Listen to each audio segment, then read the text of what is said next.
which goes to everybody. It was in Undercurrent. Yeah. So, yeah. That's awesome. Good job, Mister. Are you That was the choice. I still don't know if it was. Yeah. But the one you talk it's over. I did love it. What do you mean? Yeah. Cardigan or what is it? Definitely that character. Yeah. That one. Oh, you should know this too, actually, is that I'm going to say that Mr. Snyder has met all the requirements of the Masterworks program. So, and then everyone applauds, and then he leaves, and then I introduce Logan.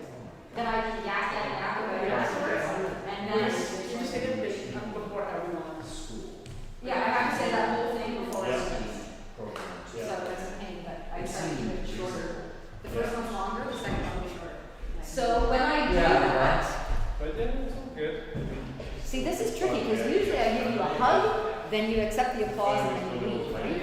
So I'm gonna have to, say that you've met all the requirements of the Masterworks program, and then I'm gonna go like this, and you're gonna go like that, jazz hands, and then everyone's gonna applaud. Hey Scott, sorry to interrupt, but I have to say there's a new link Where's to your the seat? stream now, so it's a new stream. So Okay, I'm gonna go push it. So are you just send me an email? I send an email, but Okay. that's kind of why I thought people should probably just go to the main IPS So maybe that's where I should send them now. I'll say, but we can send both. I'll send both. So when I'm at the Root IPS YouTube page, On the videos. on the videos page, I yeah. show up on the main page too, but that takes a few more minutes. Right, okay. And I'm also gonna put in that same email, make an email YouTube as well. Yeah. So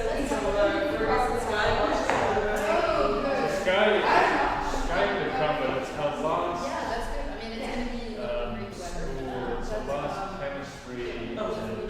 Yeah, this is the last one she had to go. I do, and I've got two really good friends. Okay, good. So they're one of them's gonna help. So it was difficult for him. And I think they probably would have let him come. So I think I'm pretty Hard to ask. Well, we kind of thought as well. No, they're both given the combination. Do you know setup any? this year, it's I mean, we did. Yeah, Yeah, we did Live, like yeah, it. so like what's it on the Yeah, yeah, yeah, that's yeah. nice to do it. Yeah, exactly. Yeah. I can get the others, but it's okay. And how far are you guys? Well, how about, when I'm home? Grade 5 and grade 7. Yeah. Yeah, I think I like Seven a grades, right? little bit more than I had before. I'm sure. Yeah. I'm sure you would have gone Yeah. and looked at the office. It's, I don't know whether this feels easier or harder. Like, Because there's a, it's very I think for the kids. the other way. Yes, yeah, it's very, very different. So even if you're a strong teacher, I think once you're up, always learning. it just Then- And if you have adjustments, Yeah. additional time. there is a certain amount of energy that you get from a large regular. Yeah. Like you get this kind of feeling of, and all of the It's complimentary. yeah, and then we get a lot of nice positive feedback. And people say, oh, I've had these for 10 years. Just Yeah. talking a lot, or you get Yeah. that But then, commentary. it's just really It is. Yeah. it's not for the. Yeah, I'm happy that it's happening. Good. Oh yeah. Well, thank you for all your help. It's been amazing. So I enjoy other. Yeah, that was lovely. Let them, you know. I think It's Say, you've learned a lot. Yeah. It's really very kind of you. Yeah, you did a lot of research. You did a lot of. Oh yeah, this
adjust the camera because Yeah, it's well, there's zooming around a bit. family, so.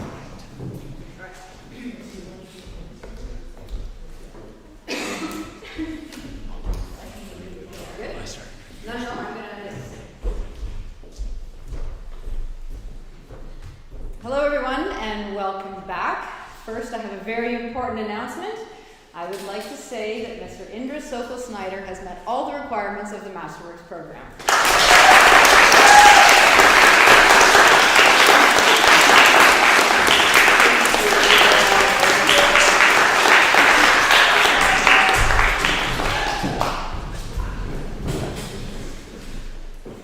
So, for everyone, welcome to Masterworks 2020. It's a unique one. We have a much smaller audience, but we have a huge audience out there in the digital world as we are live streaming on YouTube. So, to everyone who's joining us, hello and welcome. Also, questions, if you are in the virtual audience, can be sent into YouTube at go.islandpacific.org. So please, when you have a question, just pop it into there and we will ask it at the end of the presentation. So today's a huge day for our grade 9s. Last summer, they were thinking, I'm sure, about what they wanted to choose for their Masterworks.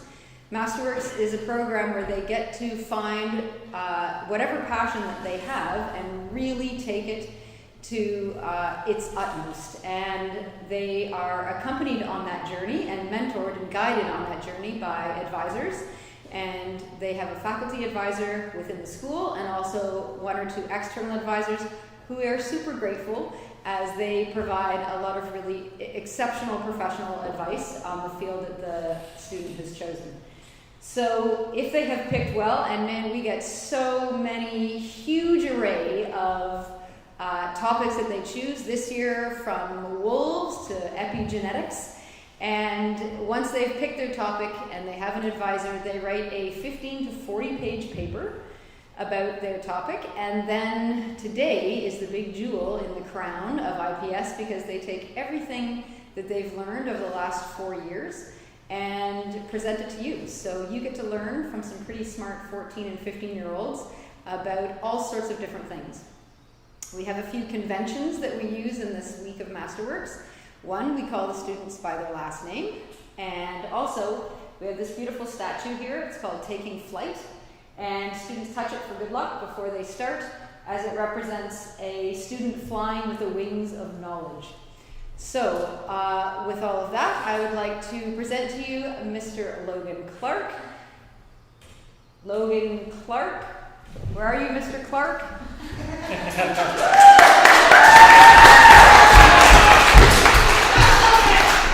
Oh my gosh, I almost got swarmed coming in. Wow, that was close. I have a question for you. How many kilometers do you think worker bees fly to produce a pound of honey? Danae? 60,000. Georgia? 100,000. Okay, Georgia was closer. 88,513 kilometers. You can get this one, I'm done.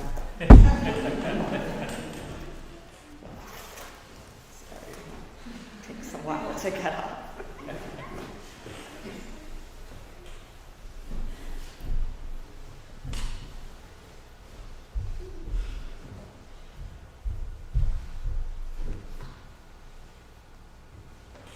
Hi, my name is Logan Clark, and welcome to my Masterworks. I hope to educate and enlighten you about how we can save the world by saving the bees. Did you know that one little organism can have a drastic impact on our society, economy, and ecosystems? Have you ever just looked at a bee and said, oh, it's just a bee, while failing to realize how much it provides for the economy? The dollar value of plants pollinated in 1 year is $265 billion. If bees were to go extinct, a process which is happening, plants would lose their colors and humans would follow 4 to 6 years later. In this presentation, I will be talking to you about different types of honeybees and their roles in the hive, communication, pollination, and the decline of honeybees in the world and how we can help. In an average honeybee colony, there are 3 different kinds of honeybees: worker bees, drone bees, and queen bees, that have their own roles to fulfill and support the functioning of the hive to make sure that ecosystems are balanced and that the hive grows and thrives. Worker bees are all females and live up for 6 weeks. They gather the nectar and pollen from dawn till dusk and can visit flowers up to 5 miles away and make up to 10 foraging trips a day. You can see right there, she has pollen stuck to her hind leg, and the reason why is she has dense hairs, and it's called her pollen basket. Drone bees are all males and live up for 8 weeks. There are only 200 drones in an average colony of 30,000 bees, and have a 1 in 1,000 chance of mating with a queen bee. However, when they do, it really does not end so well for them. Their genitals rip apart and they bleed to death. Here is a photo of the drone bee, and you can see how much bigger he is from the worker bees around him. My, what big eyes you have, Mr. Drone Bee. Yes, all the better for spying on the queen. Queen bees is the mother of the colony, and she runs a show. She lives for 2 to 3 years. She only leaves the hive once to mate up with 20 to 40 drones, allowing her to lay 2,000 eggs for the rest of her life. You can see here how much bigger she is from the worker and the drone bee. Let me introduce you to how bees communicate in the hive. They communicate in a very complex way called the waggle dance. The worker bees dance to the other workers to direct them to the best sources of nectar and pollen. The angle of her body points in the direction of the best flowers that have the most pollen and nectar. Here's a short clip of what it looks like.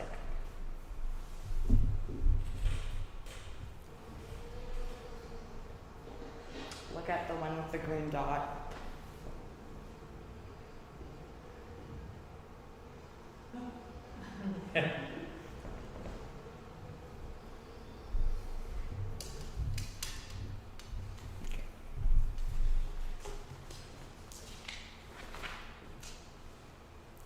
Pollination is the process that enables plants and flowers to reproduce through the production of seeds.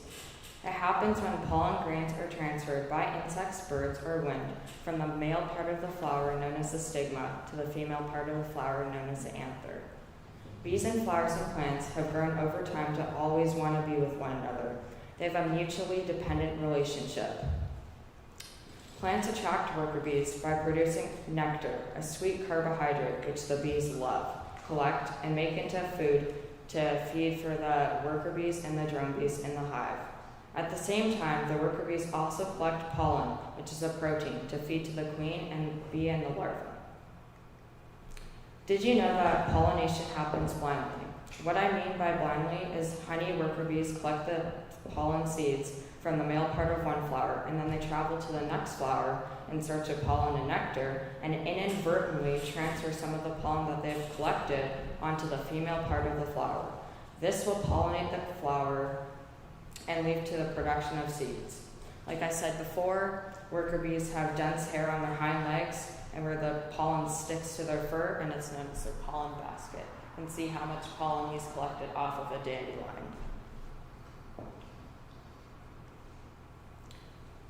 Have you ever wondered what would happen if the honeybee went extinct? According to Albert Einstein and modern scientists say, humans would become extinct 4 to 6 years later. Wow, isn't that crazy? So why is the honeybee declining in large numbers, and how can we help? Since 2006, we have become aware of a phenomenon called colony collapse disorder, which has affected many bees in many different countries. There appear to be many things that contribute to the decline, primarily greater prevalences of mites, neonicotinoids, which are chemicals, climate change, and deforestation, all of which are extremely serious. Neonicotinoids are chemicals, pesticides sprayed on plants, which affect the bee's nervous system. In the US alone, bees declined from 5 million hives in 1998 to 2.5 million hives in 2015. In 2020, it's predicted that the numbers will still be around 2015 levels Despite more awareness, we have to do more. Pests like mites are playing a bigger and bigger role in the decline of honeybees. The main mites that invade honeybee colonies, are called Varroa Mites, which are specialists at getting into these hives and reproducing. Once in, they quickly infest the whole hive. When the queen bee comes around and lays her eggs in the capsules, the eggs get contaminated with baby mites, which act like parasites and live off the larvae. When the worker bees then cap the capsules, the larvae become trapped with the Varroa Mites. As the larvae grow into young bees, the Varroa Mites reproduce and grow with the bee and slowly suck the blood and fat out of the bee and can even eat on their internal organs.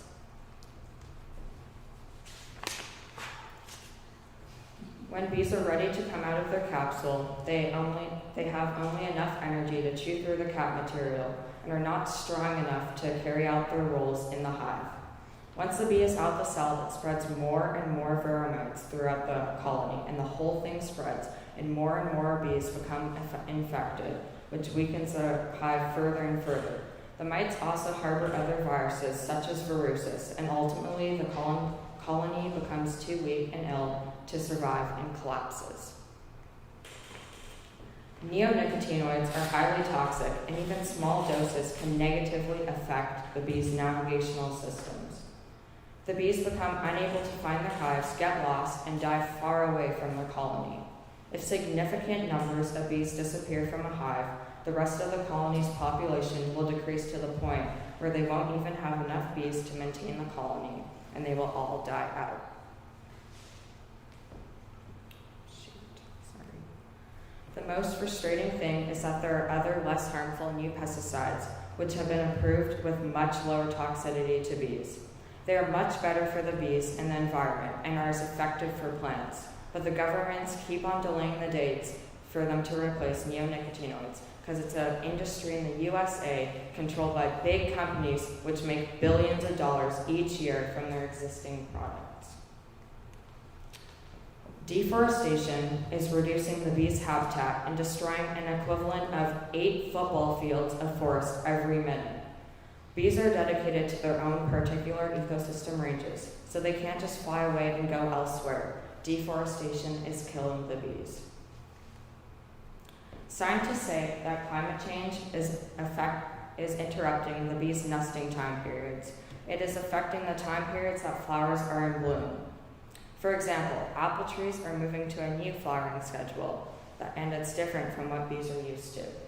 Consequently, the bees struggle to pollinate them because there's not enough time for them to do so. This means that bees will be nesting when fruit trees need to be pollinated the most.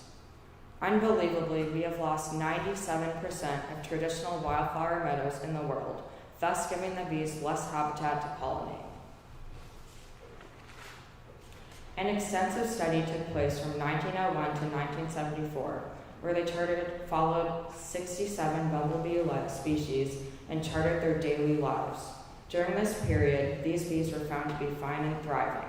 Other scientists kept this experiment running into the 21st century, but sadly the charts began to show that bee populations were succumbing to negative effects of deforestation, resulting in loss of their traditional habitats.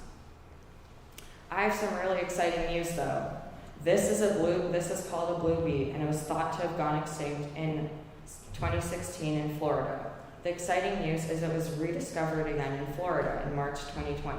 Interestingly, it has evolved over the time that it was thought to have been extinct, and now has a long piece of brown hair from its chin and down, and scientists think that they use it for pollination.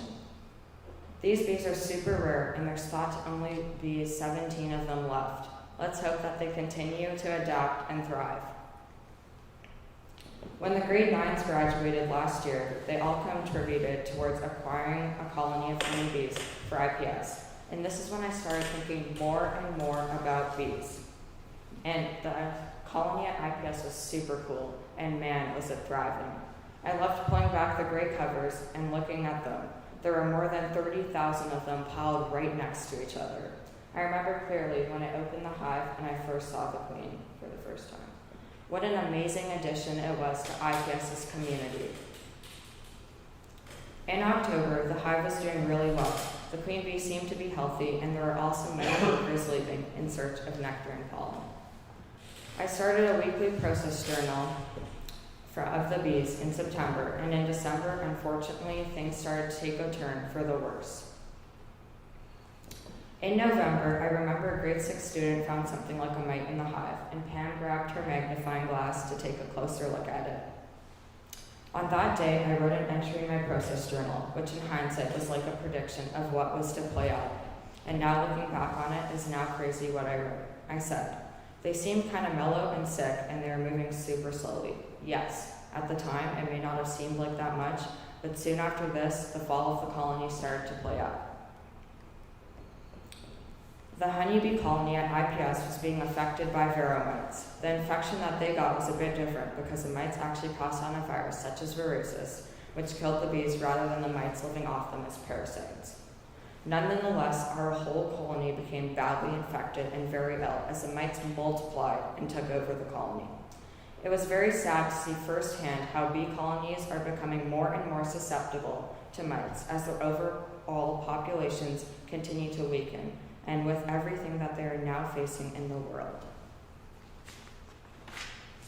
The brown drips right there is bee diarrhea, which is also covering all the school windows as well, and it was an indication to how sick the colony was.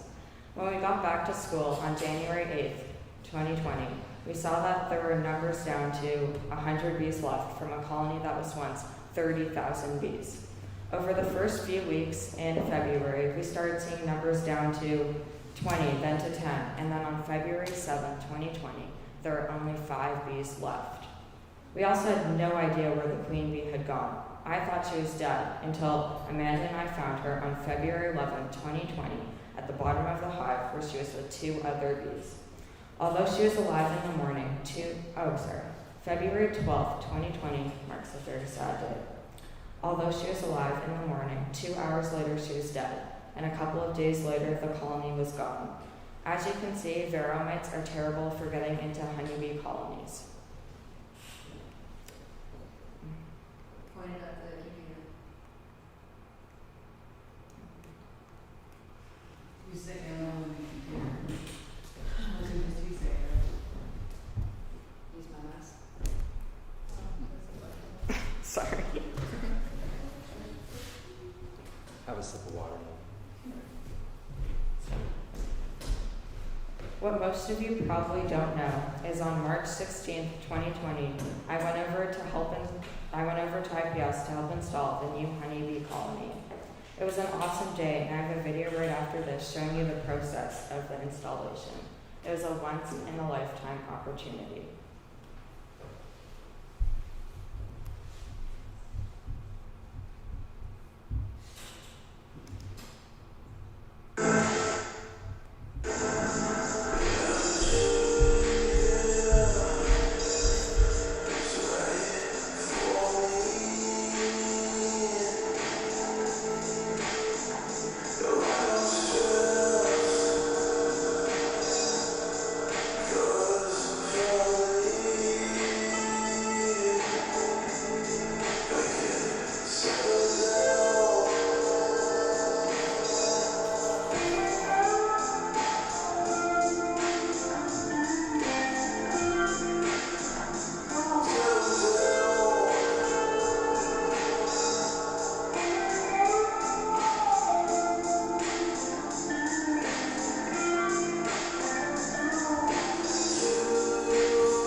On the positive side, here's how we can help and save the planet.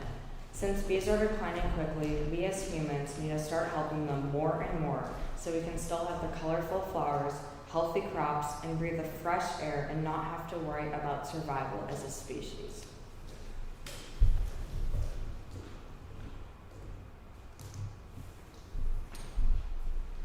One, we need to start creating honeybee-friendly habitats in our yards. Having a bee garden or a bee lawn, even in small planters, is very valuable, especially in urban environments. Designating a little bee space in your yard will really help bees collect the nectar and pollen that they need to make into food and increase their chances of survival over the winter months. As stated by a researcher at Ohio State Department of Horticulture, crops, we need to be planting flowers that produce the most nectar and pollen for bee survival. Flowers such as lavender, crocus, sunflower, butterflyweed, popeyes are all bee-attractive flowers. These flowers produce enough nectar and pollen for honeybees and other bees to use year-round.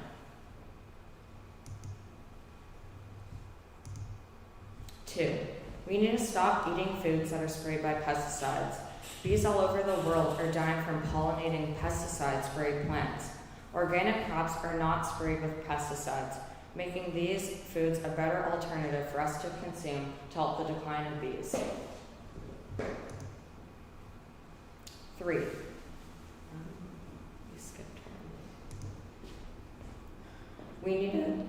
We need to think just beyond what we eat and include avoiding the use of insecticides in our gardens. Always check the label before you purchase anything you spray in your garden to make sure that it's not toxic to bees.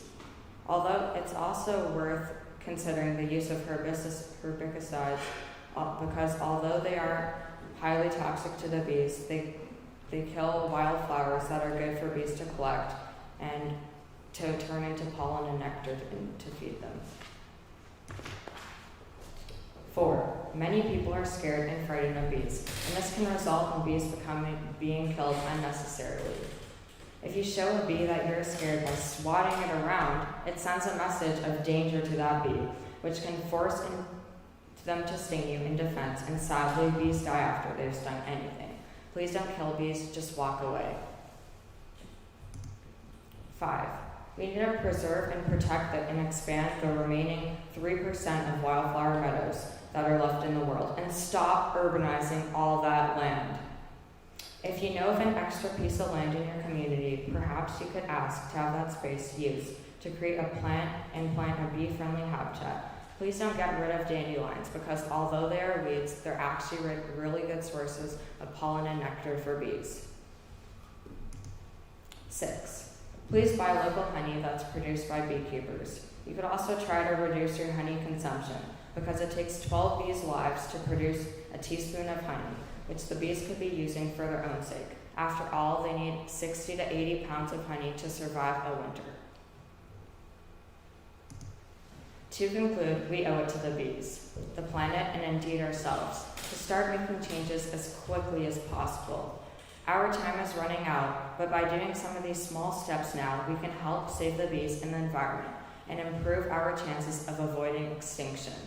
The good news is scientists have been working towards developing a honeybee that is immune to Varroa mites, which would go a long way to protect bee colonies. But we need to change our behavior as a species and stop using harmful pesticides, stop destroying bee habitats, and start creating more designated spots for bees in the world.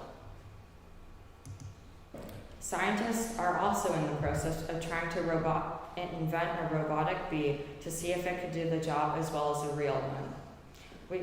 But again, time is running out. We are pouring so much of our efforts into so many different things, focused on ensuring our longevity and our survival.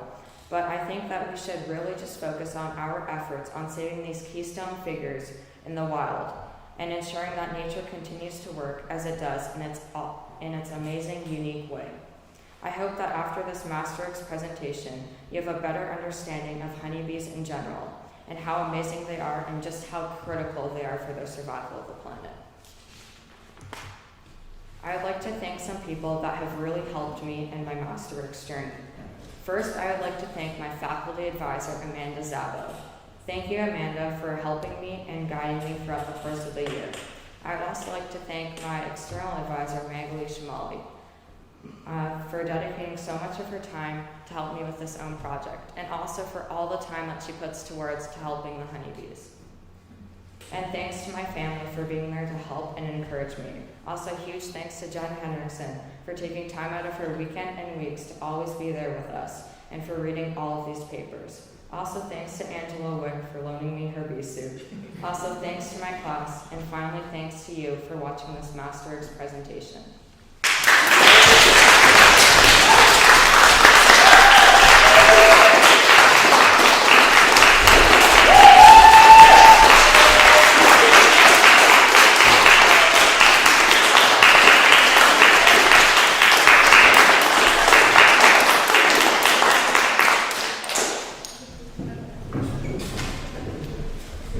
So well done, Mr. Clark. I am so impressed. And we are going to turn it over to questions now because I think that your presentation probably generated a lot of them. It's so great because we've all seen your Masterworks in process too, so it's great. So over to you, Matt. That was excellent, Mr. Clark. I love the tie. Thanks. My first question for you is about your observation journal. You mentioned that. Can you just tell us a little bit about what that is and what you did all year? So here is my process journal, and I looked at the bee colony each week and wrote down some stuff. And the questions were, do I see the queen, yes or no? And usually I'd circle no because she'd be hiding under all those bees. Then I'd say, if yes, what was her activity level, etc., calm, and maybe laying eggs, not too much resting. And then I'd usually answer like, is she good if I saw her? Like, is she in the middle of the hive? Is she with all the other bees? Is she laying eggs? And yeah.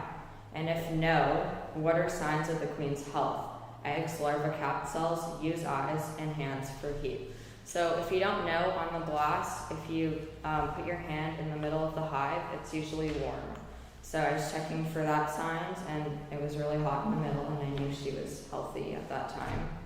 And then, what is the general calmness of the hive? And whenever I open up those gray covers, they all look at me, and they're all squirming around, and they always seem super excited. So I usually write really happy, excited, and then 5 was weather. How does this affect the bees' activity of the hive? And I was checking for signs. Are they leaving?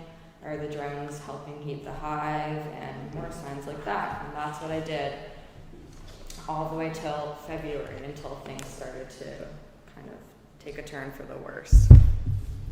Great, so then you have a very interesting record of the decline of the hive at IPS. Thanks. My second question is, you mentioned a lot of things that we can do to help save the bees. What are you personally going to do? I think I want to plant lavender in our garden just because it's a bee attractive flower, and just really help with that, and maybe even one day get a colony of my own. Okay, we're going to turn questions over to Magali, the external advisor. Okay, so thank you, Logan. That was a great presentation. I think we will all remember that entrance. It was great. Okay, so I have 2 questions for you. My first one is natural selection, as described by Charles Darwin, selects for traits that gives an advantage to a species in terms of reproduction or survival. A wasp, when a wasp stings you, she doesn't die. When a bee stings you, she dies. What do you think could be the advantage of such a mechanism? Well, I think that workers, since they live for such a short time, only 6 weeks, they kind of are like told, well, not told, but they have a message of like helping their colony and helping them and stuff. So I think that they would sacrifice their lives to save their colony. Okay, yes. And then, so that's what I think too, that's the first part. Can you just think about like a colony as a whole? If like a colony is highly organized, is the structure very organized? what you had it on your presentation, right? When a bee stings you, Yeah. she leaves. I say she because the workers' bees are female. So she will leave in your skin part of her abdomen, right? Yeah, her stinger. So what do you think that can do in order to help the colony? Well, Understand, like, why would she leave that part in the body of the predator that she just stings? I'd say maybe to like help save her colony and like her sisters. Yeah, Not, that's true. Yeah. So it helps give a message to the rest of the colony Yeah. to help them. Yeah, to help So that's them. okay, correct. So my second question is, the queen bee, you said it, she runs the show, and there's a big focus on her. Now, what do you think about the analogy when we call her the queen bee? What do you think about this analogy with what we call a queen in a human society? I don't think she should be called a queen. Personally, I think she should be called a prime minister because it's her like birthright. When she comes out, she has to fight other potential queens, and the strongest one wins the throne. So I'd say she should be called a prime minister. Okay, great. Any more questions, advisors? Oh, good? No? Okay. So we're going to go to questions from the floor, and we have lots. Can you please stand up and speak loudly? So Danae, go first. Great presentation, Mr. Clark. I was just wondering, Mrs. Lord, could you describe like the steps that you went through when you were putting the new bees into our hive at IBS? Okay, so when I went over there, there's this like box, probably like this big, this wide, full of like 15,000 honeybees in it, and I was taking it around and taking some photos. But we had to take like the glass off of the hive and take out some of the frames and install a couple new pieces of honeycomb. And then we kind of like put it together again, and we went outside with the box, and we had to like get a tool to open up the box, but only take the queen out because she's in like her own little square box with like 2 to 3 other worker bees in there. And then we take her inside, and what I did was I got to mark her with the blue dot, and then after that we put her in the colony first so she can just have a sense of a feeling of how her life's going to look like and stuff. And then we grabbed the rest of the colony and we kind of like put it on the top of the hive, and then we kind of put tape around to kind of hold it in place and then let them pour into the hive. So yeah, that's what we did. And then after about 2 days, they were all in there. And then Megly, I think, came back and took the box out and sealed it up. So yeah. Leland, go ahead. So you mentioned how bad with the mites are, was it? Yeah. For the bees. I was just wondering if there's anything we can do to help protect the bees for it. Not really sure on that one, but what we did is we put like cords of wire up on the hive, made it hot for them, because when there's less bees, they're a lot colder, because they don't have 30,000 other bees right next to them. So we kind of put a heat trace along the glass to try and help them. Can I ask you, Mr. Clark, what the temperature inside a beehive is? I don't know. 35 degrees. It's very warm. And that's maybe just by the wings of the bees keeping it warm. So, Ms. Willis, can you ask your question? Very well done, Mr. Clark.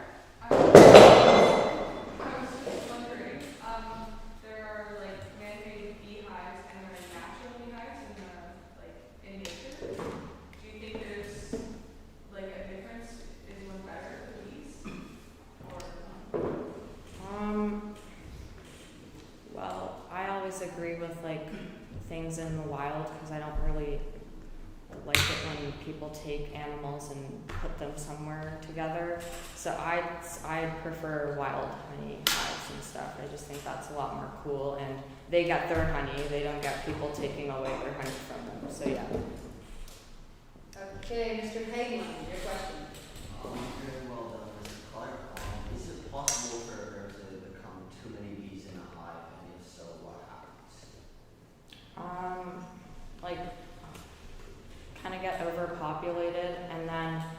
queen bee can either decide to swarm and go somewhere else, so they could all like leave the hive, and they usually leave in this big like pile, and apparently you can actually grab them and put them back in the hive, but yeah, that's usually what happens. Mr. Stringer. So I remember a couple days ago you were holding a drone bee, and you said that they have 5 eyes. Yeah. What do they use them for? So the 2 on the front is used, I think, for spying the queen because they're really big. And then the 3 on the top, I'm not 100% what they're used for, probably just seeing things as well. Good job. You mentioned that some people are trying to make a robotic bee. Do you think that could work as well as a normal bee, and what role would that robotic bee do? So it would probably replace honeybees that we have at the moment, and what else, sorry? So would it work, do you think it could work as well as a normal bee, and which role would it do? I feel like it probably could work as well as the normal bee, but I would rather have normal bees working together to work and pollinate the flowers and stuff. So I feel, yes, time is running out, so I think we should really just focus on saving the bees at the moment and not have robotic bees to replace them. Ms. Matthews, go ahead. Mr. Clark, that was fantastic. Thank you for teaching me so much about bees. And of course, I probably have 50 questions, but I'll keep it down. I saw a video or read an article about somewhere in the world where they're hiring people now to actually bring little dusters and go into the orchards and actually dust, like instead of the robot bee, to dust from flower to flower. And I thought, man, is that what humanity has come to, that we need to hire humans to pollinate our trees? And it felt pretty hopeless to me. And you've been so passionate today. Do you have hope for the bees? Yes, I do. I think if we start working together as a team, I hope that we could save the bees from extinction, because it's going to affect us, and I think we really need a help. Because most people just look at a bee and say, oh, it's just a bee, it's just flying around doing its job. But no one really, not that many people actually realize how much it provides for us as humans. So I think, yes, I think we should really start in the next 1 to 10 years, start working together and saving the bees by planting things, stop eating foods that are sprayed by pesticides, and yeah, What do you think is the #1 thing that governments do in terms of, making a difference? Well, like I said before, I don't think they're going to make a difference as fast because it's an industry in the USA. But I feel once, maybe in the next 5 years, hopefully they'll ban neonicotinoids, and that will really help bees in general. So yeah. That's great, and I think probably people can pressure the government, yeah, because by writing and stuff, right? Everyone's like protesting. Maybe that could become something one day. Save the bees. Save the bees. I also wondered you learned so much through this process. What was the most exciting or interesting thing that you learned? What was just like that? Wow. For me, I probably would say that pollination is blind. I never really knew that. I thought that they were always just going to flowers and pollinate them and transfer that over. Never really realized that it was inadvertently, and yeah, I thought that was really cool. And also, it was really fun installing the new colony at IPS. So yeah. Thanks. We're going to move to questions that have come to us on the YouTube channel now. So Scott? Great, here's from Dr. Ted Spear. Wow, that was great. Your photos are remarkable, and the tie is a nice touch. I'm particularly impressed by your field notes. Question: if humans will go extinct in 4 to 6 years after the extinction of bees, then I guess we'd better make sure the bees don't go extinct. The odds don't look good, though, with Varroa Mites, neonicotinoids, etc. While you offer some good suggestions for improving things, I would like to know if you're optimistic or pessimistic about chances of keeping the bees alive and healthy. What What does optimistic mean? You're thinking there's a good chance that the bees I will. have hope. I have hope. Like You I are said, optimistic. with Pam, I have hope. I think that we can really start saving these keystone figures. So yeah. This is from 8th grade Ethan Ray. I was just wondering why the queen bee has a green dot on its back and why it is so much bigger than the others. So she has a green dot so beekeepers can see which one it is, because normally after a year or so, beekeepers will kill the queen bee and replace her with another one because they don't. So when the queen bee ages, her egg laying ability slows down, and beekeepers want a fast queen laying a lot of eggs, so they'll usually kill them after a year, and so that they can see which one's the queen. I'm not 100% sure why it's bigger. Great, So, yeah. thank you. So as you know, the 6th grade's in the think tank, and we've got a variety of questions coming here. Question from Olivia: how long do bees live? Like, let's just say the queen bee as an example. She lives for 2 to 3 years. Great, thank you. Another one: what is your favorite type of bee? I'd say the workers. They do so much for the environment, and I just think they're amazing. Okay, thank you. And here a question from Ethan Harrison: would you like to turn your love of bees into a future career? Well, after doing this presentation, I'm thinking more and more about bees. So yeah, maybe. Okay. So I'm going to do the last question now, just because we're running out of time. Do you have one more there? I have one from Adrian. Okay, go. From Adrian: do you think humanity could survive a world without bees? No. No, Adrian. All right then. Mr. Clark, I would like to end on a high note. You have inspired me and also the Bee Watch group here to get my own bees. So I built a hive this past week. I'm getting 15,000 new bees on Saturday. You said that it's a once-in-a-lifetime experience adding bees to the hive here. Would you like to come to my house and help me? I'd love to. Great, we have a date. Thank you, everyone, and thank you, Logan.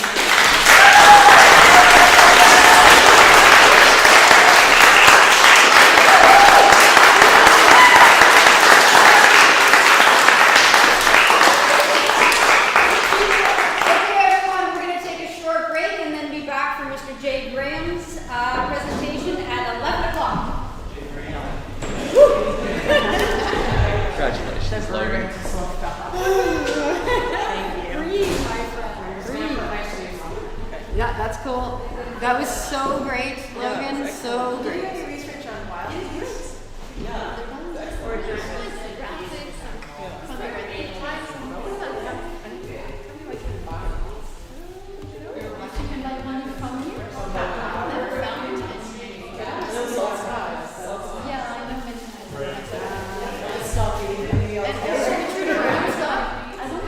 Pardon? I got kicked off the team, so that's why it's not working. So I need Richard to get me permanently on Kate's Hill Wi-Fi. Okay, here it Is goes. he here? Richard! Yes? Switch scenes quickly. Okay. I need Jay's.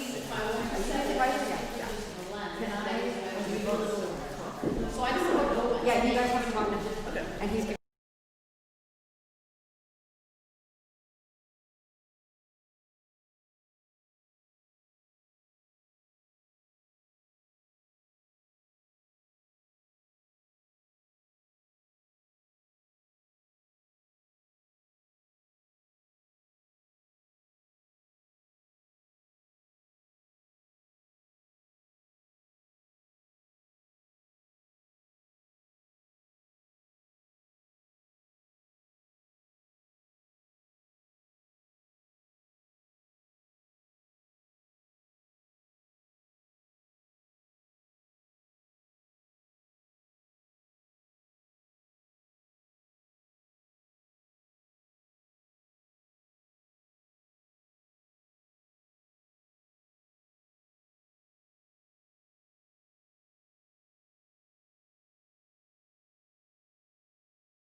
Okay, we're live, guys, just so you know. So you can just look at the feed on there, and you just need to, it's not going to be perfect. You can dip it if you need to, or whatever. Whatever you need to do, it's going to be good. And then just while you're on stream. Yeah. And then you can just put it back when you're done, like roughly. I think it's about there. It's not big, as long as you can basically see what's going on the screen and the person. Cool, thanks. I would do it, but I'm not moved down yet, so. Very cool. So back to the next chapter. Okay, so. Oh, there's the basket.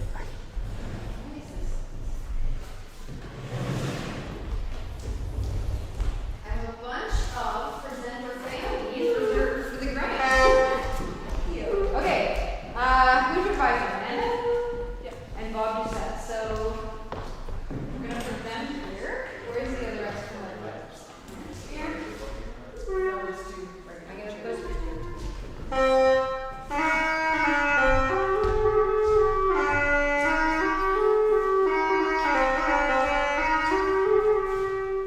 You can't bring more shows. No, for model learning for Jay needs to sit down to play them. Okay, so you need one more up front. Totally fine. He's 6 feet apart, so he's good. He needs two because he needs one to put the ditch on.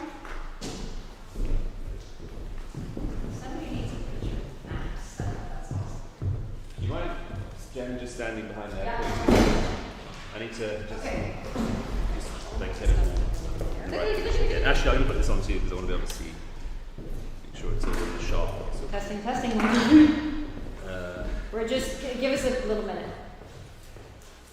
I don't hear you. oh yeah, that's good. You don't hear me. What are you talking about? Everyone can always hear me. Jay Bird, point at this. This does nothing, right? Okay. Jen, is the mic on? Is the mic on? You tell me. I think it is. You got me? Great. I like all the 2 inches. Jay, 2 inches from Mike. right here, so you have to take these out. And then he's gonna sit there. I Okay. hear myself. You got the roadies. Hey, Scott. We definitely need a picture of this setup here. But our camera's mounted there, so I don't, just, if you can, yeah, I don't know. At some point, it would be awesome to have a picture of that whole setup. Okay, yeah. Becky looking wide-eyed. Ah! What do you think of my That's standby. Kalila? It's different. Yeah. So this is what we thought. Yeah. Oh, we thought we wanted to hear it. Yeah. And then we showed up for his. Okay, so we- yeah. Yeah. Yeah. Oh, jeez. So can he use that? Oh, great. And the fact that you can tell it to communicate it, like that's. So he's gonna use that. I think. Well, I'm sitting right there too.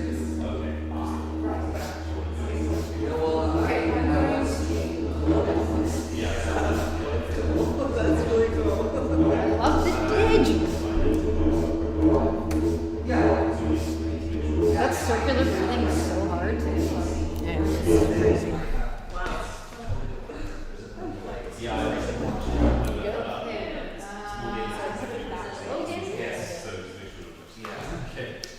I would say just leave the. Presenters now installed here.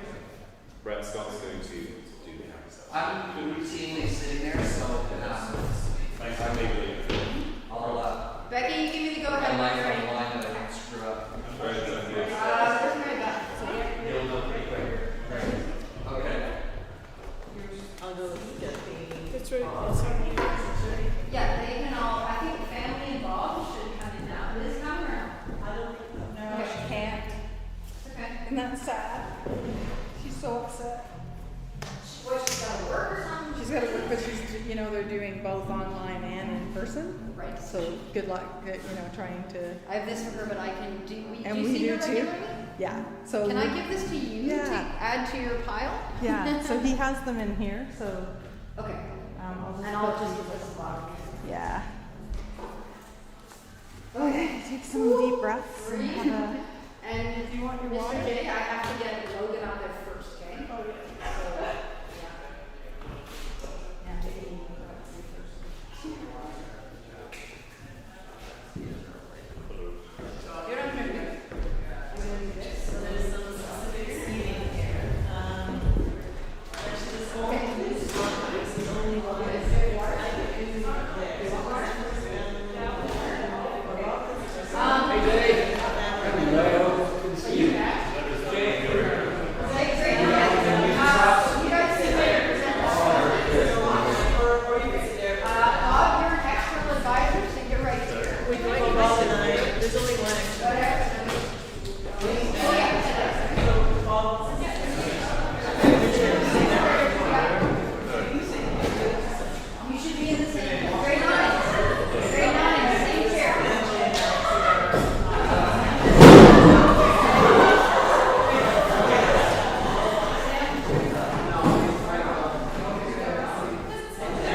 Hello and welcome back to Masterworks 2020. I have a very important announcement to make just before we start our next presentation. This is about the last presentation by Mr. Logan Clark on honeybees, and I'm very proud to say that he has met and exceeded all the requirements of the Masterworks program at Allen Civic School.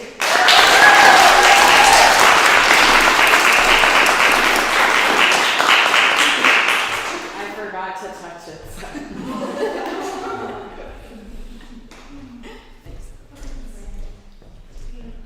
So welcome everyone to a very unique Masterworks presentation week, and welcome also to everyone who's online watching us because we are live streaming to our YouTube channel.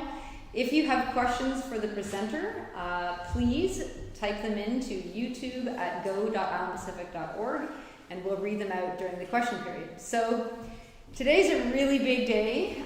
This whole week is huge for our grade 9s because a full year ago, they started thinking about what they wanted to choose for their Masterworks topic, and it's really the choice is up to them what they want to focus on for a full year of inquiry. And we get choices that range from wolves to epigenetics. You're going to have an amazingly wide array of topics to learn about today and through the next coming days. So they have chosen their topic, and then they have a faculty advisor within the school that helps them refine their topic, and then an external advisor, which we are hugely grateful for as they volunteer to help us out with mentoring the students through their investigations. They've written a 15 to 40 page paper, and today is the distillation of that paper into the best of the gems that are located in it. So we are very lucky to have these presentations for the public. We can learn a lot from them, and I'm really pleased that there's so many people that can join us live and virtually. So we have a few conventions also that you should know about. One, we call our grade 9 students by their last names, and also this statue here beside me was donated by Ian Henley. The grade 9s touch it for good luck just before they start. As the name of the statue is called Taking Flight, and it is the sort of the bird of wisdom helping the student take flight. So without further ado, I would like to ask Mr. Jay Graham to join us up here.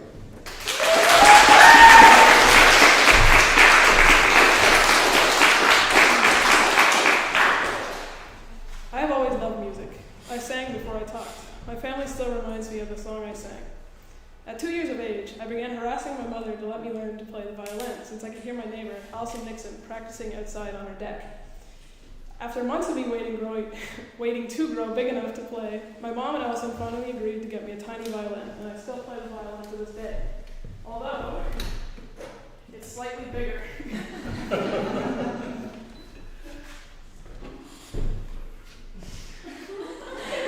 Sorry, Jay. Jay, we might start again. Okay. I'm not sure what's going on. Did something happen over there? Yeah, it got turned off. The slide projector. Yeah. When I moved the camera. Perfect time to say hi to Sophie and Adam.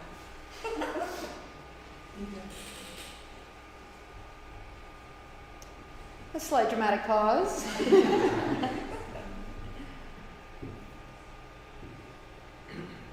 Does that have a spot that it needs?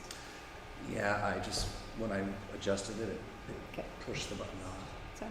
Jay, do you want to play a musical interlude? Play that little team song. It barely makes a sound. It's coming. There it goes. Well, sorry about that, Jay. Jeez. Do you want me to start over with my introduction? No? Okay. I got that. Oh, look how cute. Aw, everybody. Aw, isn't he cute?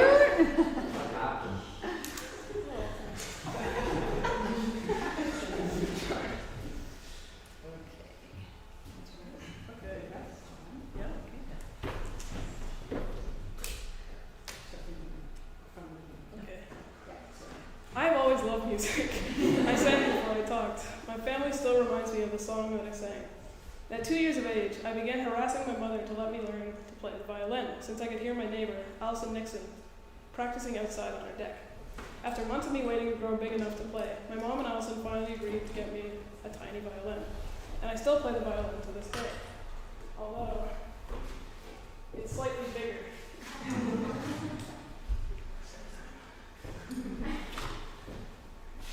Hello, my name is Jay Graham, and welcome to my Masterworks presentation, Off the Beaten Track, the exploration of instruments around the world. This presentation will introduce you to 7 different instruments from 6 different continents. I researched the history and cultural uses of each instrument, and I learned to play each one too. I have brought the instruments to show you today, and will demonstrate them each for you.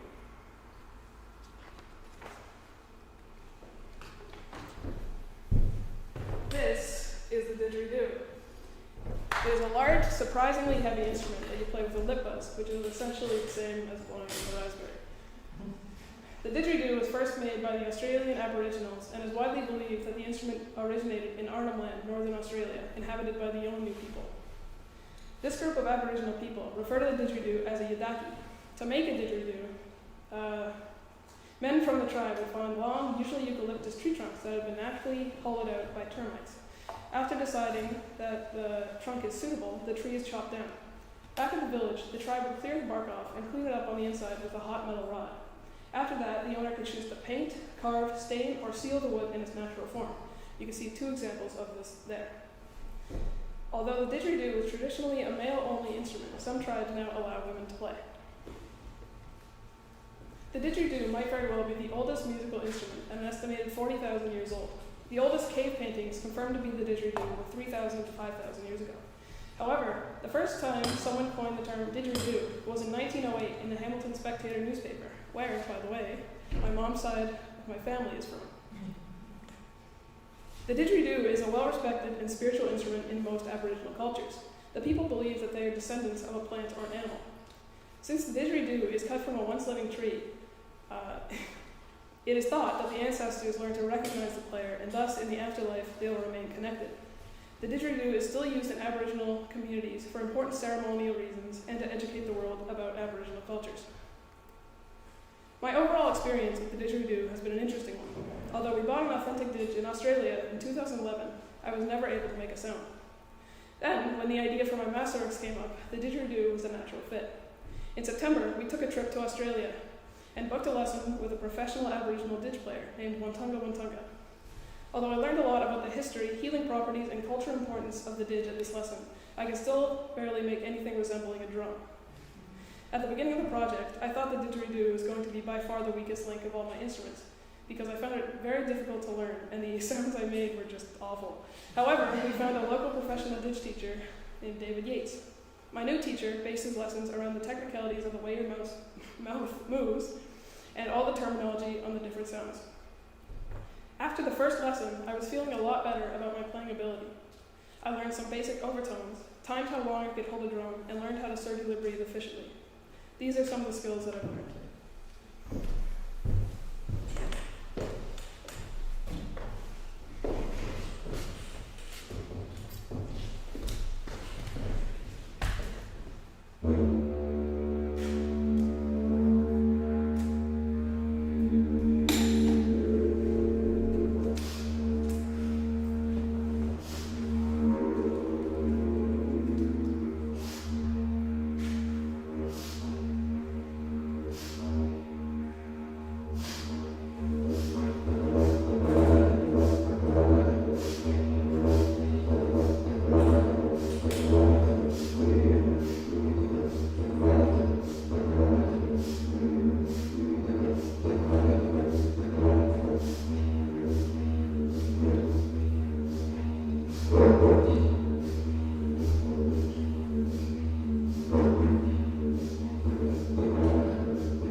It's mainly used for American bluegrass songs now, but can be used for any style of music.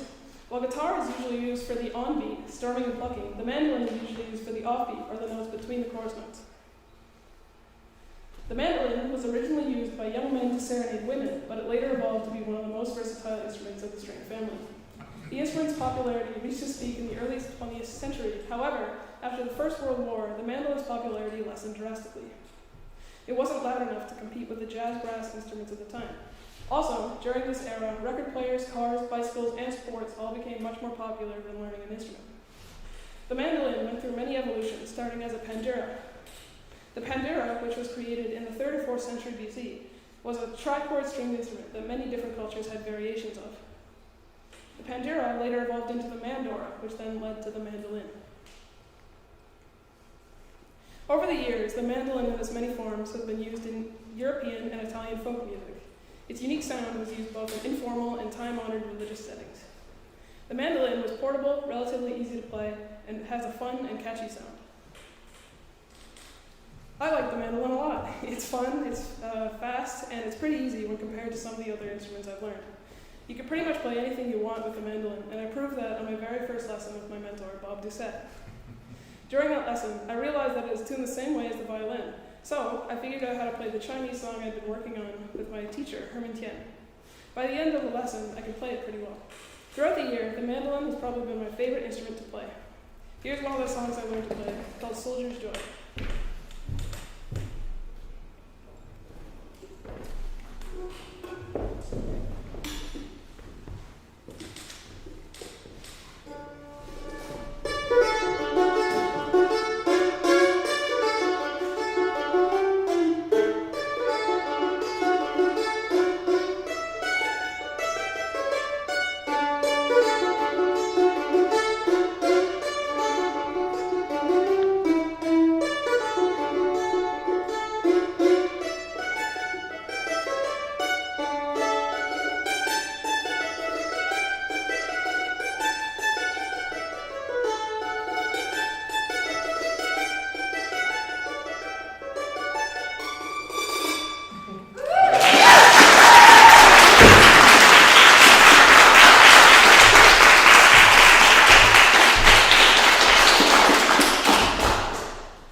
Dulcimers have historically been designed with 3 or 4 strings and were most commonly played in eastern North America.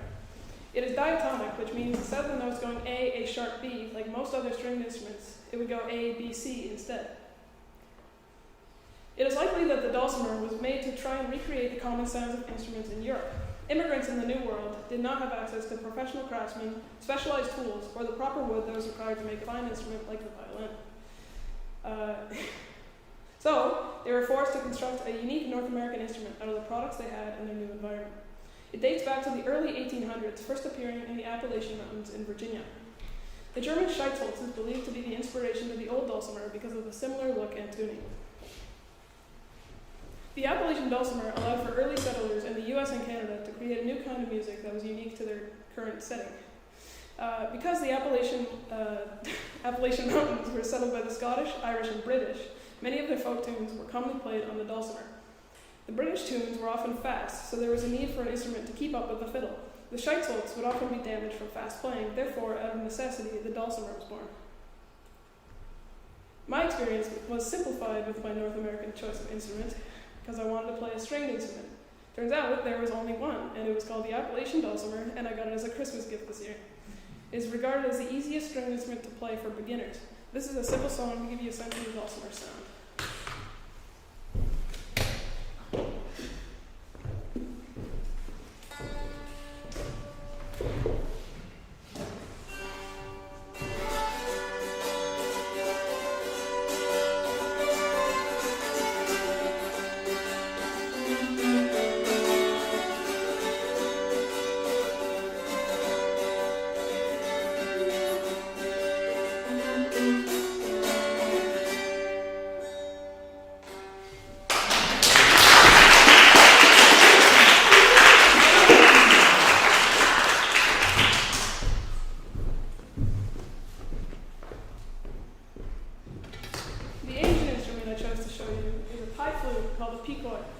The flute comes in a standard set of 3 called pi chum.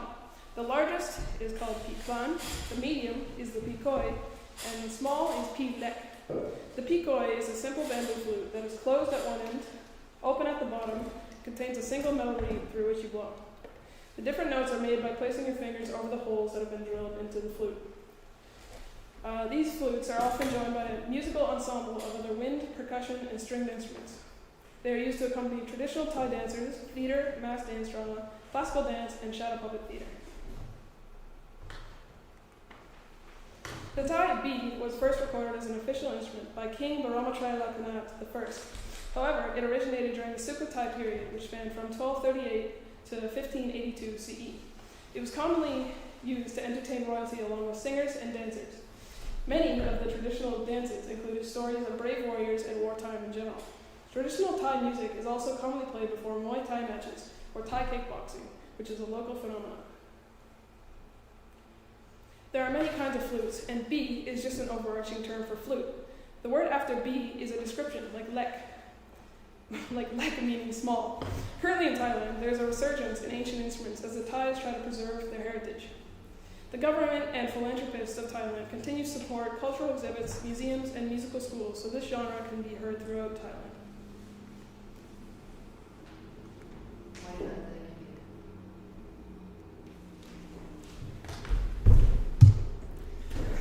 Out of all the experiences I've had throughout the year, the Pikoi has probably been the most unique and interesting.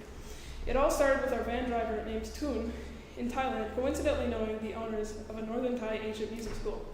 We were able to drop by for a tour, and the head teacher offered to give me private lessons on an instrument of my choosing. I chose the flute because I had never played a wind instrument before. After that, our Thai friend Sophie bought me my own set of flutes as a gift. Studying an ancient Thai instrument in northern Thailand was an amazing experience. Not only was I in northern Thailand traveling with family and friends, but I was also able to meet local musicians and see ancient Thai music being played throughout the country. This song was taught to me by my teacher Guy as a lullaby called Sao.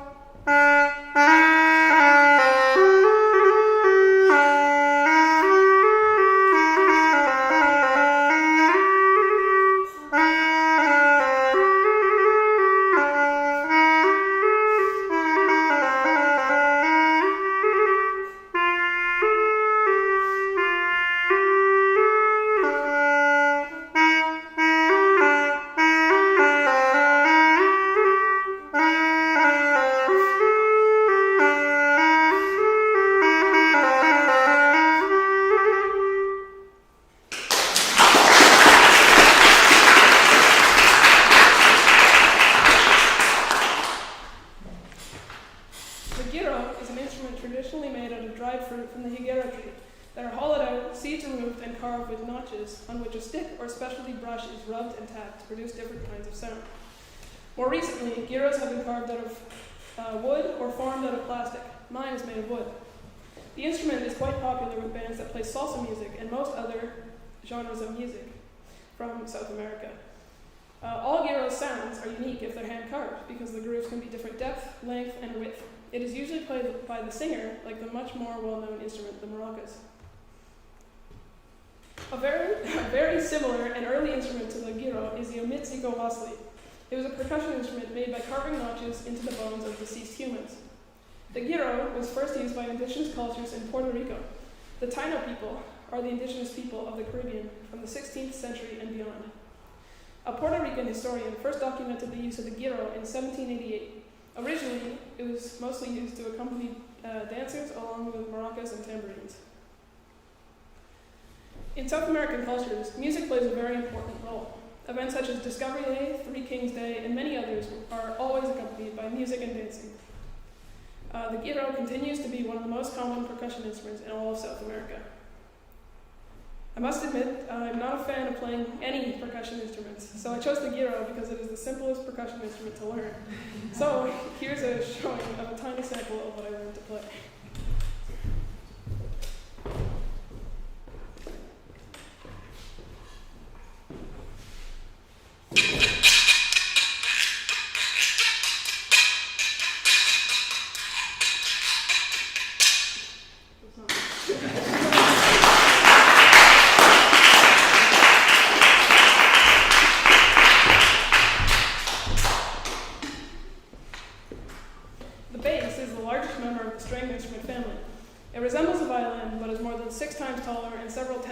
larger in volume.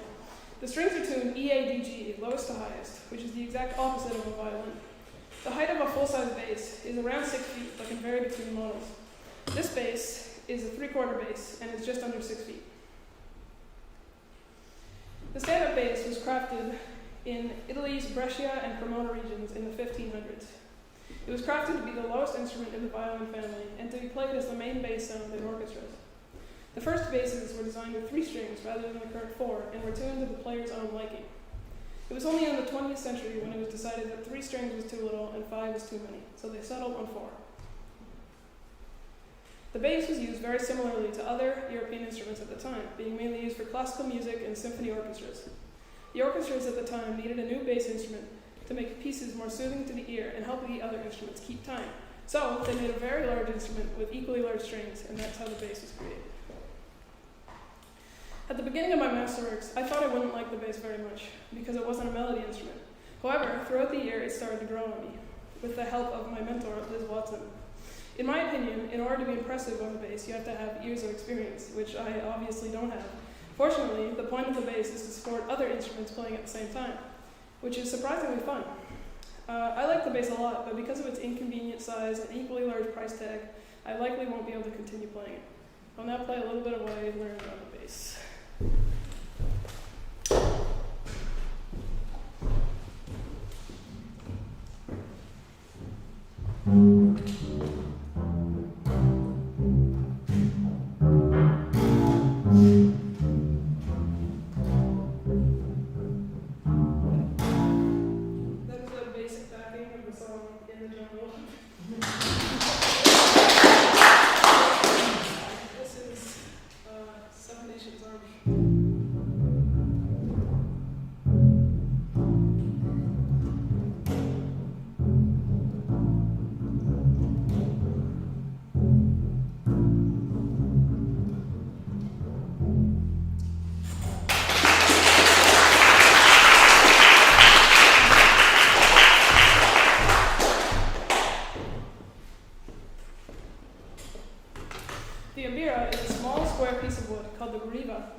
Secured at the top, meant to be plucked for their tones. Mbira makers will attach metal wire, bottle caps, beads, or other recycled materials to the soundboard or amplifying gourd to create resonance, which makes another texture for the sound. Therefore, the Mbira makes many different sounds depending on the Mbira maker's choices. The Mbira has been played for over 1,000 years on the African continent. Originally, they were made with 22 to 28 metal keys, often made from either iron ore or more recently hammered down bicycle spokes. The keys were placed on a hardwood soundboard, and the soundboard was then attached to a hollowed out dried gourd called deze to act as an amplifier. The Mbira is found throughout most of the African continent, but is most associated with the Shona tribe of Zimbabwe. The Shona's name for the instrument is Mbira Zabazimu. It means Mbira of the ancestors, or spirits. The Shona people played Mbira at most gatherings. The bira, or spirit possession ceremony, is used in conjunction with hand clapping, singers, and percussion instruments. It is said that the most important function of the mbira is as a telephone to the spirits, used to contact both deceased ancestors and even more tribal guardians at the all-night bira ceremonies. This belief reminded me of the didgeridoo and its similar ancestral representation. The mbira is the national instrument of Zimbabwe. It is played at weddings, funerals, and spirit celebrations. It is believed that the mbira could help tribes members communicate with spirits. Singing, dancing, and music help put people into a trance. The trance supposedly feels like the mbira is more playing you than you playing it, and is believed to help people communicate with their ancestors. The songs were a means to educate people about dangers, hunting locations, and cultural beliefs to pass down knowledge through the generations. My experience with the mbira at the beginning of the year was a little misguided. We had an instrument called the kalimba. I searched up the difference between a kalimba and the mbira, and it says they are used interchangeably, so we just went with that for a while. It wasn't until we booked an actual mbira lesson with an mbira player that we found out the difference was a lot bigger than we had thought. We bought an actual mbira from Pasi, that is my teacher, and that is the one I have now, seen over there. Although the mbira looks quite simple, it was by far the hardest instrument for me to learn. Since I didn't play the piano growing up, I couldn't use both my hands at the same time, doing different complex things. The songs that I know are more muscle memory than actually knowing the songs. I have enjoyed learning the Mbira and will continue playing it after this project is done. I will now play 2 short songs with you. The first is called Hanja, which is a song about a father who has a successful hunt, but refuses to share his catch with his family, so the children make fun of his selfishness. The second song is called Nyama Musongo, which translates to meat, as in M-E-A-T in the forest, so it's a hunting song.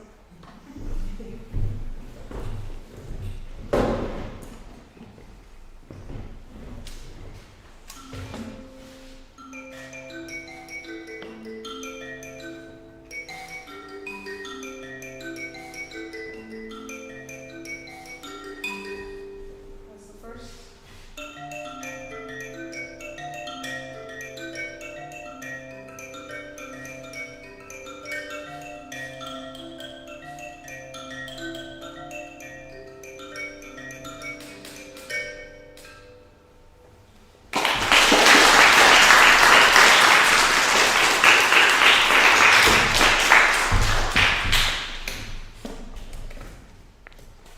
The point of this project was to research and learn one instrument from each of the continents. The thing is, there are 7 continents. Antarctica is the highest, driest, coldest, windiest, and brightest of the 7 main land masses. Being that it has the lowest annual average temperature of all the continents at negative 60 degrees Celsius, it is not the most welcoming place for culture to form. As such, there have been no native instruments crafted there ever. However, in researching Antarctica, I did come across a musician named Cheryl Leonard. Cheryl received a government grant to collect audio recordings of native animals, storm sounds, ice and water sounds, and wind recordings. She was also given special permission to collect a small sample of local shells, penguin bones, stones, and kelp, which she was allowed to bring back to San Francisco with her.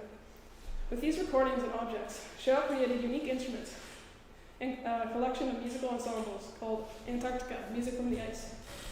Her concerts continue to bring awareness to the changing environmental climate and the devastating repercussions.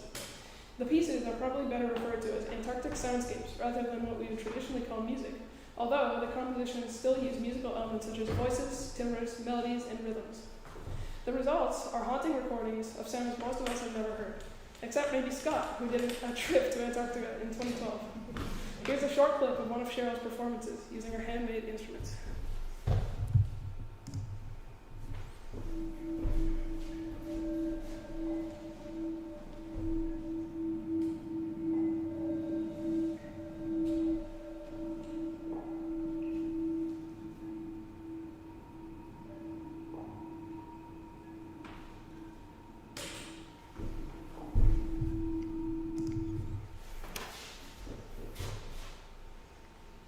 This presentation has covered the fundamentals of history, culture, and the basics of playing 7 instruments from across the world. The Appalachian dulcimer from North America, the picoi from Asia, the gyro from South America, the mandolin and stand-up bass from Europe, the didgeridoo from Australia, and the mbira from Africa. I've learned a great deal about the culture of every populated continent, and by learning about these instruments. Also, since I was in Thailand and Australia when I learned the picoi and didgeridoo, I got to experience some of the culture firsthand as well. For example, this project has given me quite a lot of experience as well. For example, I had never played a wind instrument before this, but now I can play 2 with comfortable circular breathing. I had also never played a percussion instrument before, so I learned the gyro. I had never played an instrument with a pick before, so I learned the mandolin. I experimented with all these different instruments and different styles, and overall, I came out a winner. Although I'm surprised about how this year's Masterworks ended, in my bedroom on an online video call. I'm still grateful for the early travel that I had. From playing the didgeridoo in the bush in Australia as the wildfires began to burn in 2019, to spending time with our Thai friends and family before COVID-19 struck. It has been a very explorative and rewarding year, and I don't think I could have asked for a better Masterworks.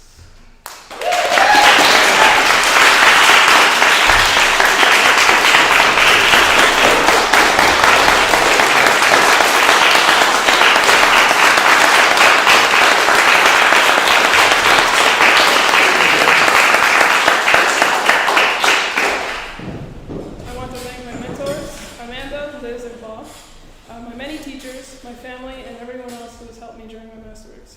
Here's a list of, I hope, all the people who have made this presentation possible. Thank you.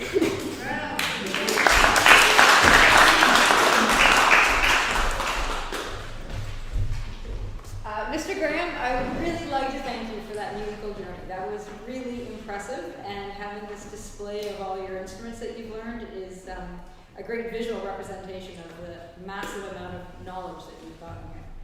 So we're going to turn it over to a question period now, and we're going to start with questions from your advisor. Thank you, Mr. Graham. That was fantastic. That's the first time I've heard you play the instruments, all of them, and the first time I've heard some of them played ever. So I have a couple of questions from myself and from Liz, who unfortunately couldn't be here today.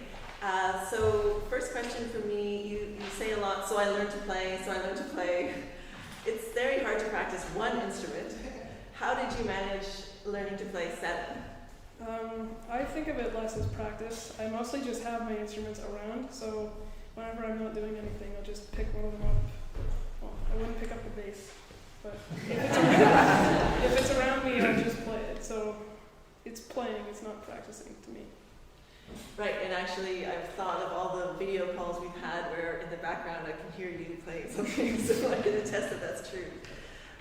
Did you find it easier the more you learn? Was it an easier process? Yeah, I think so. It's the beginning of most of the instruments weren't the best beginnings, but I think after I played them for more and more time, it got much better. Great, and you had some excellent teachers. Oh yeah. Second question, what's going to happen with the instruments now, do you think? Are you going to set a new musical challenge, or? Yeah, actually a few days ago I was having a lesson with my didgeridoo teacher, and he wanted me to play the gyro, the mandolin, and the didgeridoo at the same time, so I'm going to do that. That's your next challenge. Okay, Yeah. Great. I have a couple of questions from Liz. So Liz's first question, there's a famous quote that says, "Music is the universal language of the world." Have you found this to be true through your study of instruments and music? And if so, in what ways has music acted as a universal language for you? When we were in Thailand, where I learned the Thai flute, the teacher didn't speak any English, so it was mostly just him playing and then me repeating what he played, and we didn't have to speak for that. Also, my violin teacher, who I've been with for many, many years, he doesn't speak very much English either, and I still play the violin, so I don't think you need a lot of words when learning an instrument. Great. And the second one, what are some things you've learned about yourself and your musicality through this masterwork process? I'm flexible. I had never played a wind instrument, and that was like the scariest part of it, especially the didgeridoo, because it's complex the way you have to move your mouth. The tongue is a very complicated muscle, and it's hard to control it. Yeah. And that sounded extremely complicated, the didgeridoo. Thank you. Thank you, Mr. Graham. That was excellent.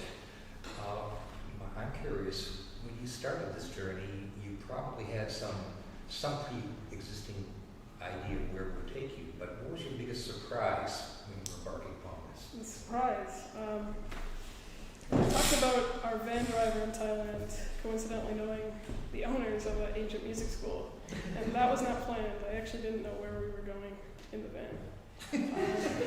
So we showed up, and the teacher offered me lessons, so I didn't know that was happening, but it did. Good. And my second question is, what did you find the most challenging aspect of this? Presentation. Can I go further with that question? Do you find that speaking in front of a crowd is more difficult than playing in front of a crowd, or are they equally make you nervous? I don't play for people at all, so they're both not great. So we'll look forward to live concerts from your bedroom. Yeah, sure. Okay. Questions from the floor. Does anyone here want to ask the first question? Go ahead. First of all, congratulations and well done, Jay. Throughout this whole process of watching you do this, I've noticed that you genuinely sound professional on all the instruments that you've picked up and learned just throughout the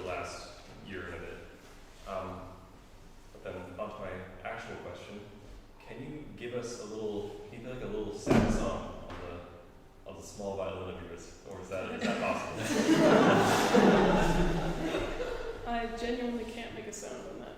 Also, my fingers cover up 2 of the notes, so it's not. I've learned chance. Okay. It's okay. Congratulations. Any other questions from Grade 9? Go ahead, Mr. Quinn. Good job, Mr. Graham. I have a question for you. What was your favorite instrument to play and why? The mandolin. I just think it's the most fun out of all of them. Also, it's small, so I can always have it like right next to me. So I've been able to play that probably the most out of all of them. I have a question. Great job, Mr. Graham. So after learning about all of these instruments, what will you do next? I have an X. I have a good answer. As a Masterworks gift, I'm getting another Thai instrument called the fin, and it's like, it has a very small body and a very long neck, and it has like a dragon tail on the top. So I'm going to learn that, and the guitar this summer, and I also want to learn the saxophone. Mr. Graham, a question from Mr. Graham. Congratulations, little brother. I was wondering, do you think is there ever going to be a limit to the amount of instruments you're going to learn? Not what I could say. We'll find that out when I stop learning the instruments. Congratulations, Jay. I'm so proud of you. And I'm wowed by how good you sound. I don't think you know how good you sound when you play them, when you sit up here. So anyway, when I show you back the video that I took of you, you're gonna be impressed. I think I'm fine not watching those. Taking the live stream, we're in the digital age there, Jay. And my question is, you've got a very musical family, so why don't you start playing with your brothers on piano and pick your instrument, make a little band. Why would that be open to you in the future? I'm not going to do that. So we have no hope for a Graham Brothers band. Yeah. Another So Graham. continuing on to all 3 of us just kind of collectively agreed to keep to our own paths. Silently. Mr. Stefan Thompson. That was fantastic, Jay. That was amazing. Do you think you'll ever make an instrument another instrument? Or do you think you'll ever make a song? No. I'd rather learn them. I'm not the creative type. It's interesting that one brother did his master's on composing, and you've done it on performing, so that's kind of cool. Questions maybe from the live stream? We do.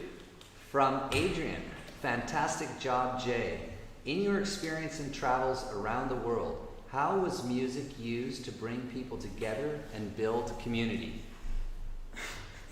Am I repeating that question? In your experience in travels around the world, how was music used to bring people together and build community? Maybe just in Thailand you could answer.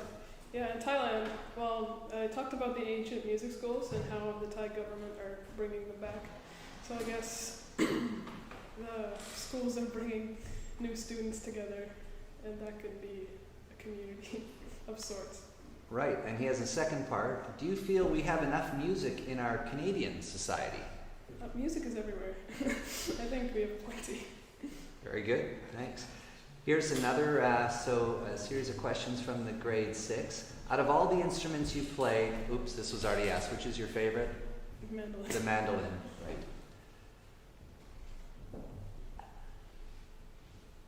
Mr. Stringfellow, would you like to ask your question now? Sure. Very good presentation, Mr. Graham.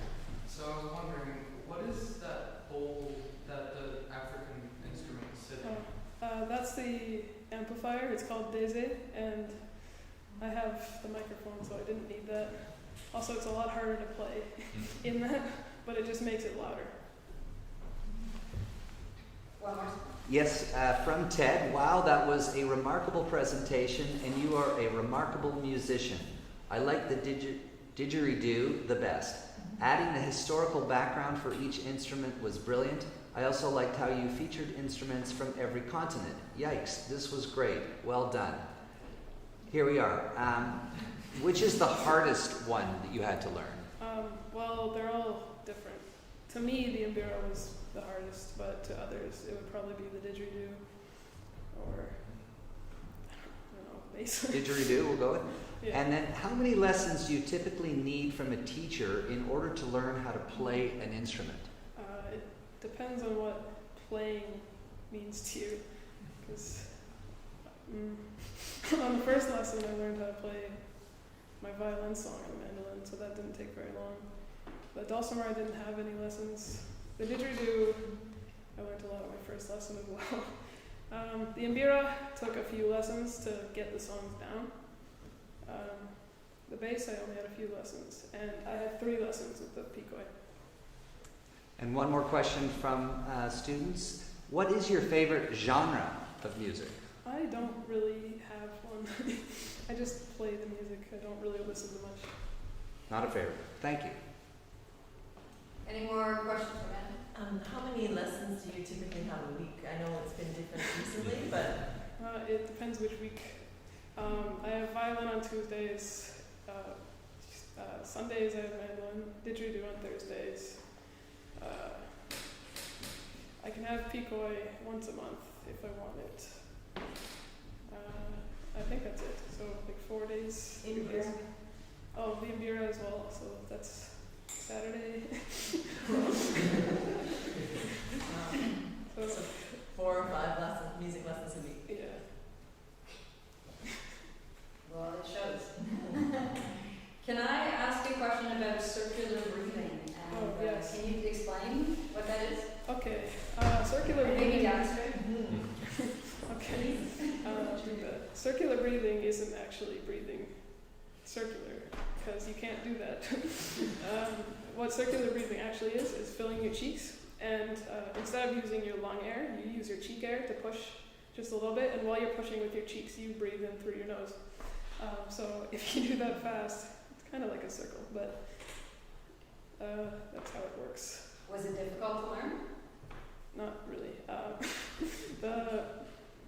I think it really helped, because in Australia, with Wontunga in the bush, he taught me kind of how to circular breathe, and just how to infinitely breathe on my finger.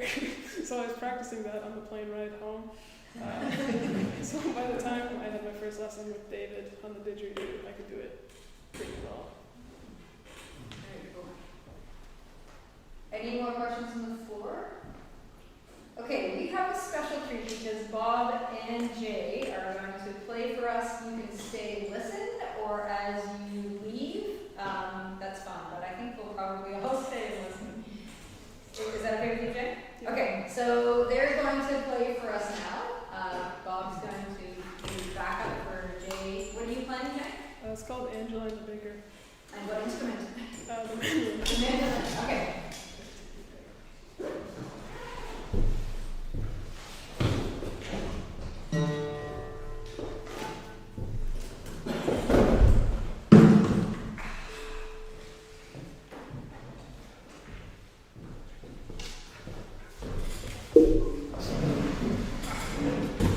Just gonna scare them out of the room.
talking about the how sound. And after that, Ms. Danae Jan talking about nature versus nurture. So please join us, whether you're live or whether you're back in this room. Make sure you're 6 feet apart as you leave for lunch. Next is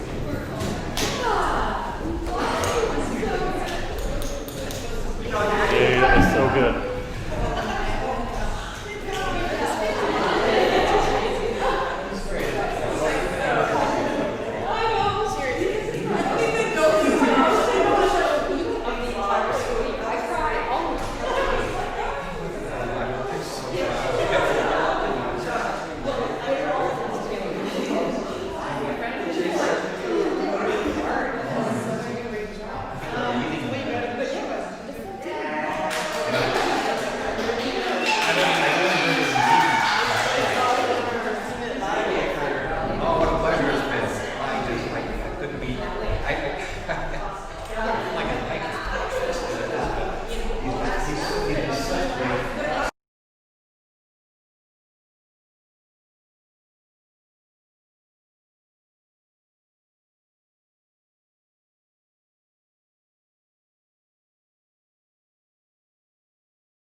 sorry.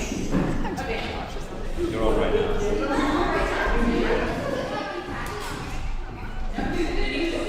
Coming to you live at Island Civic School. Not starting yet. Hey, Bob's phone number?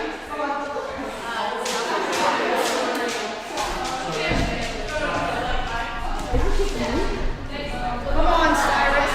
I actually thought that was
Tobin's here. Oh, he's there.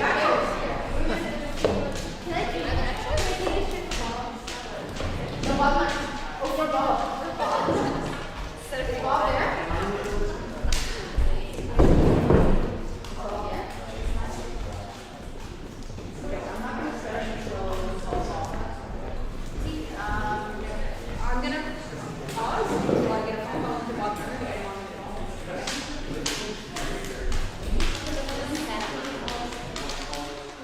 Hi, Megan.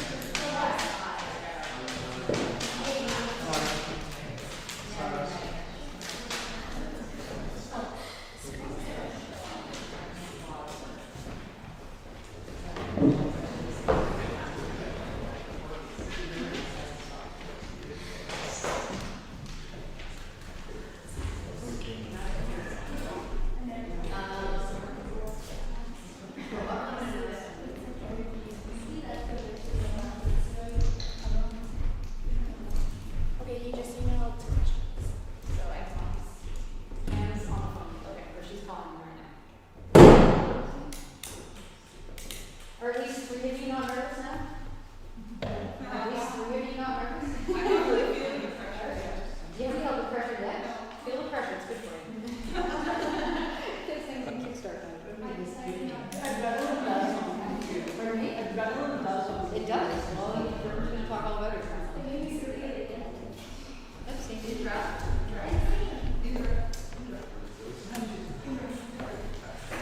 Okay, I'm gonna do, this is what I'm gonna do. I'm gonna do Jay's announcement now. And then once Pam comes screaming through that door and tells me that Bob's on me, then we'll start. Okay. Unless he doesn't answer his phone. Okay.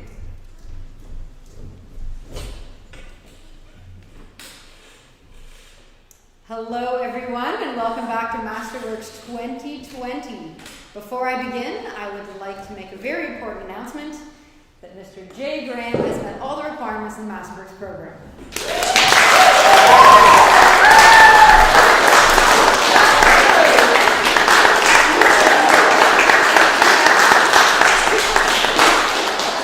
Bravo.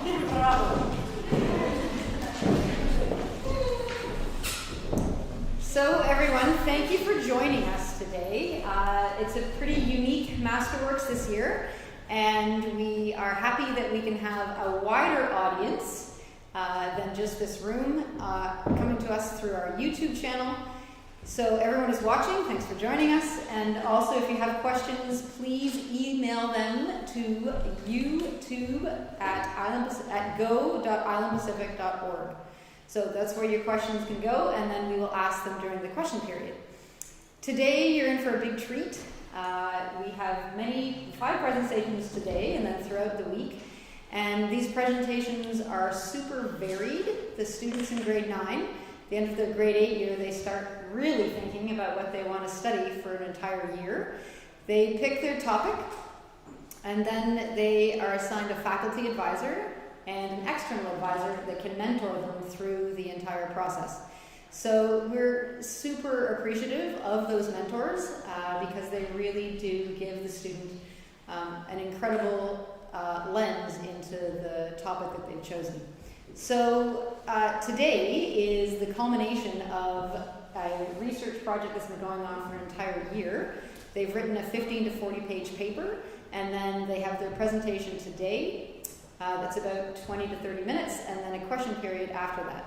So I'm really pleased with the work that's been done by the class of 2020 this year, and I would like to tell you a few conventions that we have. The first convention is that we call the grade 9 student by their last name, and the other convention is that this statue here has been donated by Ian Henley, and it's called Taking Flight, and it represents a student with a bird flying above them. That's the bird of wisdom, and they get to take flight with that bird that they've acquired all the knowledge through the presentation that they've done today. So, without further ado, I would like to ask Ms. Lulu Nabavi to come up and give us a presentation about Howe Sound.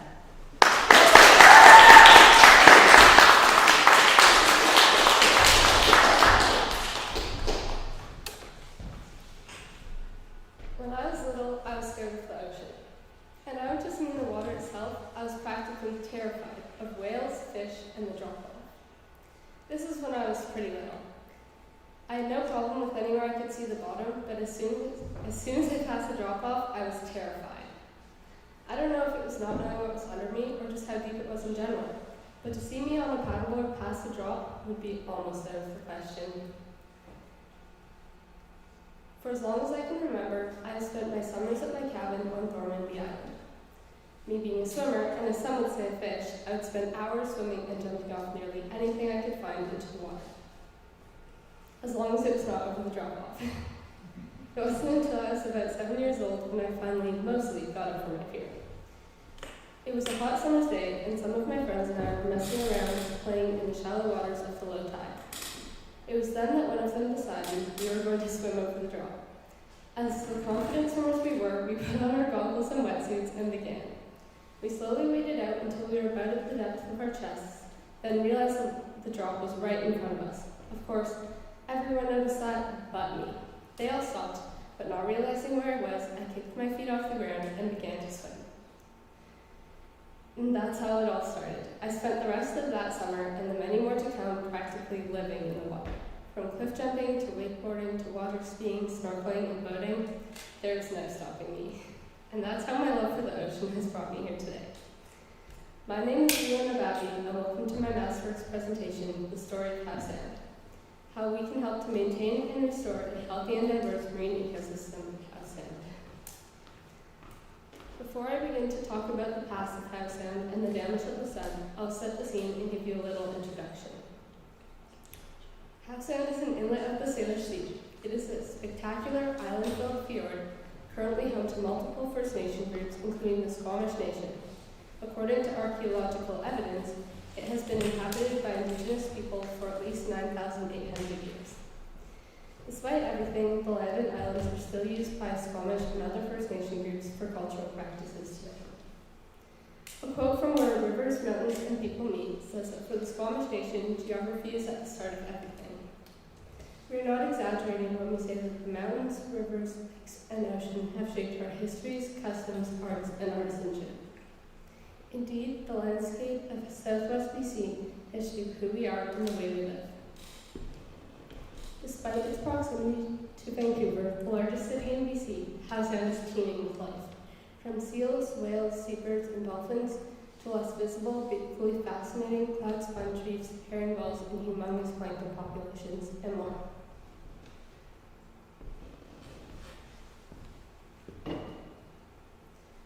Unfortunately, up until the last decade, for about 100 years, Howe Sound was the base of massive economic and industrial development and resource exploitation. In the last century, Howe Sound witnessed rapid industrial development, pollution, and significant environmental degradation. A quote from Bob Turner. Using Howe Sound's natural resources has resulted in economic growth, which has had a positive impact on the overall everyday life of people living near the area, but has had a massive negative impact on the health of the ecosystem. Glaciers, earthquakes, volcanoes, and mountain buildings from a past geological era made Howe Sound one of the most diverse ecosystems in BC, but industrial development has had a serious impact on Howe Sound's integrity. Between 1904 and 1974, Britannia Mines was one of the largest copper mines in the world, and over its 70 years of operation, it was home to over 60,000 people from over 50 different countries. Since it was such a huge production, it created a lot of waste, and became one of the most toxic and messy problems polluting Howe Sound. But this was only half the battle. 2 pulp mills, the wood fiber mill and the Howe Sound pulp and paper mill at Port Millen, and Nexon, the former chloro-alkali plant in Squamish, BC, all of which operated in Howe Sound for many years, added to the messes from Britannia Mines. Other daily activities like boating, whale watching, and forest activities, and recreational activities also had an impact on the environment and still do today.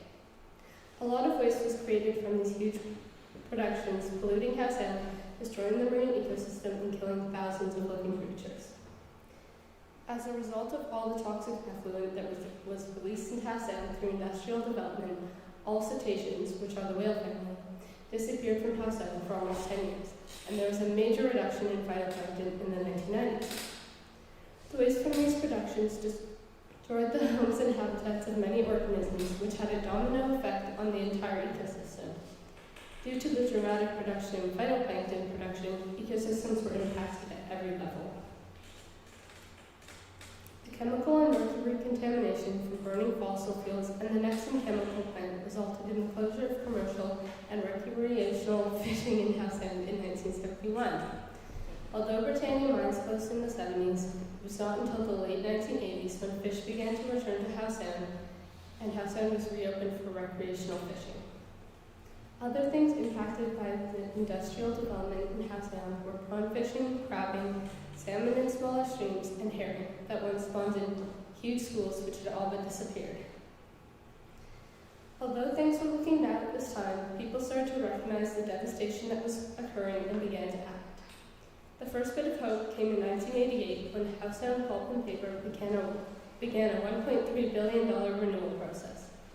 The goal of this project was to raise awareness and help recognize what was an environmental disaster and turn the mill into one of the cleanest in the world. Later, in 2004, the provincial government decided to join the fight and built a water treatment plant at the old Britannia mine site. Not long after that, a $15 million facility was filtering out sulfide-bearing heavy metals and pumping clean water into Britannia Creek, which flowed into Howe Sound. In 2006, the Squamish Streamkeeper Society, a nonprofit group of volunteers, began working with Squamish Terminals, a large ship terminal in Squamish, BC, to help protect herring eggs. The wood pilings at the terminal had been covered in creosote, a tar-like substance which was toxic to the herring eggs. The herring had been laying their eggs on the toxin, which was killing them, lowering the numbers of herring significantly. The solution was to wrap protective coverings on the pilings, allowing the herring to safely lay their eggs, helping the herring to return to Howe Sound, which you can see in this image. Since Britannia Mines, Nexon, and one of the pulp mills operating in Howe Sound shut down, there have been many recovery projects and efforts to help restore the health of the ecosystem. Life has finally started to return to Howe Sound, and the overall health of the ecosystem is beginning to improve. Thanks to a dedicated community and huge cleanup efforts, we've started to see improvements in the health of the ecosystem, and marine wildlife have started to return. Sharon Bodie, North Vancouver resident, says, "In all my years of visiting Howe Sound, never have I seen so much wildlife. All kinds of it, splashing about. It's been quite remarkable." So, scientists have been keeping a close eye on Howe Sound's ecology and wildlife, and can confirm pollution levels are the lowest they've been in decades, and marine wildlife populations are at possibly the highest in years. Scientists have confirmed that Howe Sound is healthier now than it has been in the past 100 years.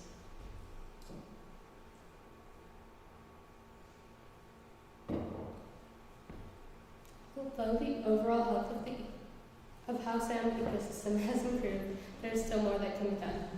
Habitat loss from industrialization is still a problem, and these sensitive habitats are still unprotected. In addition, growth in population, commercial and residential development, tourism have a large impact on the environment.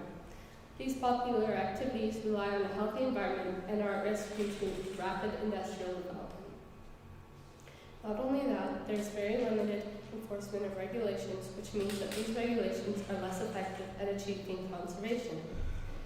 These habitats and ecosystems are so sensitive that they also have many natural threats such as flooding and drought. Because the ecosystems of Howe Sound are so sensitive, it is important that we ensure their protection. To do this, we must have a better understanding about how the organisms within each ecosystem interact to form a healthy ecosystem. There are many different ecosystem structures in Howe Sound, which involve organisms ranging in size from microscopic to some of the largest in the sea. Although all ecosystems are equally important, a more prominent one is the link between microorganisms and cetaceans and every organism in between. This food web is a simplified version of how some of the main species in Howe Sound depend on each other. From phytoplankton to humpback whales, every species relies on another to survive.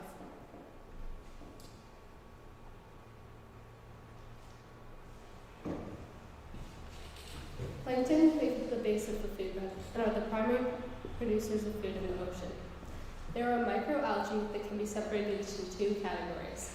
There are phytoplankton, a marine algae known as the grass of the sea, and zooplankton, known as the animals of the sea.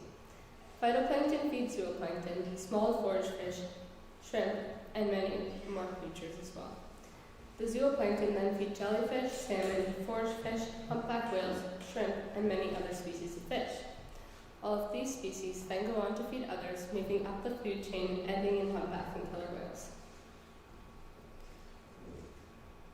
Phytoplankton bloom each year during the spring. When plankton bloom, they increase their biomass. They only bloom in the specific conditions which occur in the spring when nutrients in the waters are high and there is good light and little wind. Timing of the spring bloom in Howe Sound varies from year to year between April and early May. If the timing of the phytoplankton bloom is altered because the conditions are not correct, it could impact the growth and survival of the zooplankton. Plankton help the ecosystem in many ways. Other than supplying food for many creatures, they reduce the atmospheric carbon dioxide through photosynthesis. Plankton use carbon dioxide, nutrients, and sunlight to produce organic carbon, which in turn supplies nutrients for other species in the food chain. Without plankton, the whole food web would collapse. Forage fish would disappear from lack of food, affecting the rest of the food chain as well. This leads me to forage fish, which are another main species in the food web. Forage fish are small swimming fish that play an important part of the food web. The main species of forage fish in Howe Sound include herring, anchovy, Pacific sandlance, and surf smelt. Forage fish spawn early in the year, recorded as early as January 9th, and continue to spawn multiple times throughout the year. Like many other species in Howe Sound, the health of these vulnerable fish was threatened due to industrialization. Forage fish were less abundant in Howe Sound in the early 1940s until 1960, when they began to return, marking their full return in 1971. From 2015 to 2019, there were more recorded anchovies in the house sound than at any time during the peak of the industrialization. There is much excitement over the return of forage fish because the status of forage fish populations can be an indicator of the health and productivity of nearshore systems in our marine environment. Forage fish provide an abundance of food for many species higher in the food chain. Some of the main marine animals fed by forage fish include salmon, marine birds, seals, sea lions, porpoises, and humpback whales. This allows for the populations of these organisms to grow. Consistent with their status as a keystone species, the salmon, fed by forage fish, are another group important to the house sound ecosystem. As a keystone species, salmon are relied upon heavily by other species, and their population health can therefore influence ecosystems dramatically.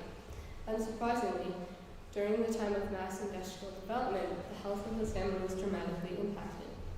This had a lasting effect on the environment of house sound.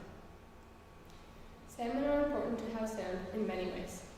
Salmon provide us with many ecosystem services, such as food, and help make the ecosystem of house sound more diverse. Since there has been a return in herring and other small forage fish, we have seen an increased amount of humpback and killer whales. This is because herring are the main food sources for salmon, and salmon provide food for for killer whales. Being a keystone species, salmon are fed on no matter what part of their life cycle they're in. Salmon eggs are fed on by trout and many types of ducks and birds during spawning season. The following spring, juvenile salmon feed marine fish, seals, and sea lions. As they return to house sound through the Salish Sea, resident killer whales, the less common killer whales in house sound, feed on adult chinook. Later in their lifetime, spawning salmon and their carcasses provide food sources for eagles, gulls, and bears, and the nutrients from salmon carcasses provide fertilization for streamside vegetation. All of these are reasons that salmon are keystone species. When salmon populations were affected from industrial activities, it had a lasting effect on the rest of the ecosystem as well. Salmon were no longer able to provide sufficient food for resident killer whales, seals, sea lions, or lingcod. The populations of seals and sea lions then varied, impacting the transient killer whales as they then had a lack of food. Finally, I will talk about the cetaceans, a group of aquatic mammals consisting of around 79 living species, many of which are endangered. In house sound, the main cetaceans are the killer whale, the humpback whale, porpoises, and sometimes dolphins. The main food sources for humpback and killer whales, or humpback whales in house sound, are forage fish and zooplankton. Due to a recent return of these species since the 1900s, there has also been a return of humpback whales. The main food source for porpoises is Pacific hake, squid, and forage fish. Porpoises are important in house sound as they are one of the 3 species that feed the transient killer whales. In house sound, there are 2 different types of killer whales, known as transient and resident. Transient killer whales make up 95% of all killer whales visiting house sound. This is because their preferred food source is seals, porpoises, and sea lions. Resident killer whales prefer salmon, which is less abundant in house sound, making transient killer whales more common. Now, hearing the familiar swoosh of a whale's blow is becoming a normal occurrence again when paddling through, walking along, or wading in the waters of house sound. However, it has not always been this way. Around 2010, the number of cetacean sightings in house sound showed a dramatic increase, shown in this graph. And the annual number of sightings have remained high since then. Although it is hard to determine exactly why the cetaceans have returned, it is likely that it is due to the return of their food source, forage fish, salmon, seals, and sea lions, which in turn is due to less pollution. Like the rest of house sound, cetaceans were also impacted strongly by Varroa mites in the port mill and pulp mill and other industrial activities, as you can see again based on this graph. Cetaceans were particularly impacted by sound pollution. Killer whales and humpback whales use echolocation to communicate with each other and catch food in dark or murky waters when visibility is low. Sound pollution from boats and ships coming too close to whales damages their echolocation, making it hard for them to find food and communicate with each other. Young cetaceans can be separated this way from their parents, causing them to die at younger ages than normal. Many of you may be surprised to learn that over 100 years ago, humpback house end in the Strait of Georgia was the seasonal home to 100 to 150 humpback whales, many of which fed around Bowen Island. Around that time, Kate's family ran whale watching trips regularly around House End to see the amazing humpback whales and killer whales breaching. Sadly, around 1910, 3 years after the Pacific Whaling Company began operating out of House End and Nanaimo, over 140 humpback whales were killed. All of these activities combined are likely responsible for keeping the cetaceans away from House End for most of the 1900s. The loss of cetaceans had many far-reaching effects on the ecosystem. Not enough food and not enough cetaceans, and therefore not enough large tropical food chain mammals. This resulted in a top-down domino effect, impacting the rest of the ecosystem by causing population increases in cetacean prey species. Uncontrolled cetacean prey species feed too heavily on their own prey, reducing these food sources for other creatures reliant on the same species. Although it may seem like the cetaceans have fully bounced back, this is far from the case. 12 of BC's 25 species of cetaceans are listed at risk under Canada Species at Risk Act. This goes for the rest of the ecosystem as well. If similar human activities occur as they have in the past, the House End ecosystem will once again be threatened. In the future, we must continue to work to establish and preserve a healthy and balanced marine ecosystem in House End. All creatures depend on one another, and the loss of one will impact the rest, potentially even leading to an ecosystem collapse. Just because the ecosystem was damaged in the past and has begun to recover does not stop future damage from occurring. There are still many current and emerging threats to House End that must be addressed to ensure a healthy ecosystem in the future. A large threat to ecosystems around the world is climate change. Increasing CO2 levels that cause ocean acidification and warming surface waters makes it harder for plankton to strive, having a ripple effect on the rest of the ecosystem, as I previously talked about. Obviously, the images in the slide are not from House End, but the effect climate change is having on the ecosystem shown will be similar. Proposals for new developments could also damage estuary life and threaten plankton production if proposed activities reduce light penetration. Ocean pollution from plastics and other garbages are also very bad for the ecosystem. Small fish and marine creatures can think these plastics are food. When they eat them, it harms their digestive systems and can cause them to die. Additionally, bottles or six-pack rings can get stuck around animals' necks, blocking them from breathing, or larger fish or cetaceans can get caught in fishing nets and lines. If in the future we become careless and do not take the time to look after House End, not only the ecosystem will be impacted. It may not be obvious, but House End is used in so many ways not realized by people on the West Coast and in the Vancouver area. Raise your hand if you like to eat fish. How about crabs? Prawns? As shown in the figure to my right, we depend upon vegetation to clean the air we breathe. We depend upon healthy soils and oceans to grow the food that nourishes us, and clean water to hydrate us and maintain healthy functioning in our bodies. As social beings, we depend upon minerals and raw materials to fuel our economies, and it is in nature that our culture finds its roots and sense of place. A quote from Michelle M. from the David Suzuki Foundation. A study by the David Suzuki Foundation showed that House End offers about $800 million to $4.7 billion per year in ecosystem services. Some of these services include breathable air, drinkable water, nourishing food, stable climate, protection from natural disasters, and a place to relax or vacation. The benefits House End provides to humans is unbelievable. Imagine if we didn't have those benefits. That could be up to $4.7 billion from ecosystem services down the drain. As House End waters and beaches are used for transportation, entertainment, and sightseeing, these activities will be less enjoyable and less frequent without the biodiversity we get to observe today. That's not even to mention how much our everyday lives would change. A quote from Paul Watson says, "If we wipe out the fish, the oceans are going to die. If the oceans die, we die. Local residents of Bowen would no longer be able to swim in the clear blue waters of the Bowen beaches. Or grocery stores would have very limited amounts of seafood. Then think about all the possible impacts of global warming on a much smaller scale. On a scale where your everyday life would be different. If we do not continue to try and protect Howe Sound and its ecosystem, life will no longer thrive in the ocean and it will return to its degraded state of the 1900s. We must take the time to protect Howe Sound so we don't let it slip away. There are many things that can be done to help make and keep Howe Sound healthy, but first let's talk about some things the government can do to help.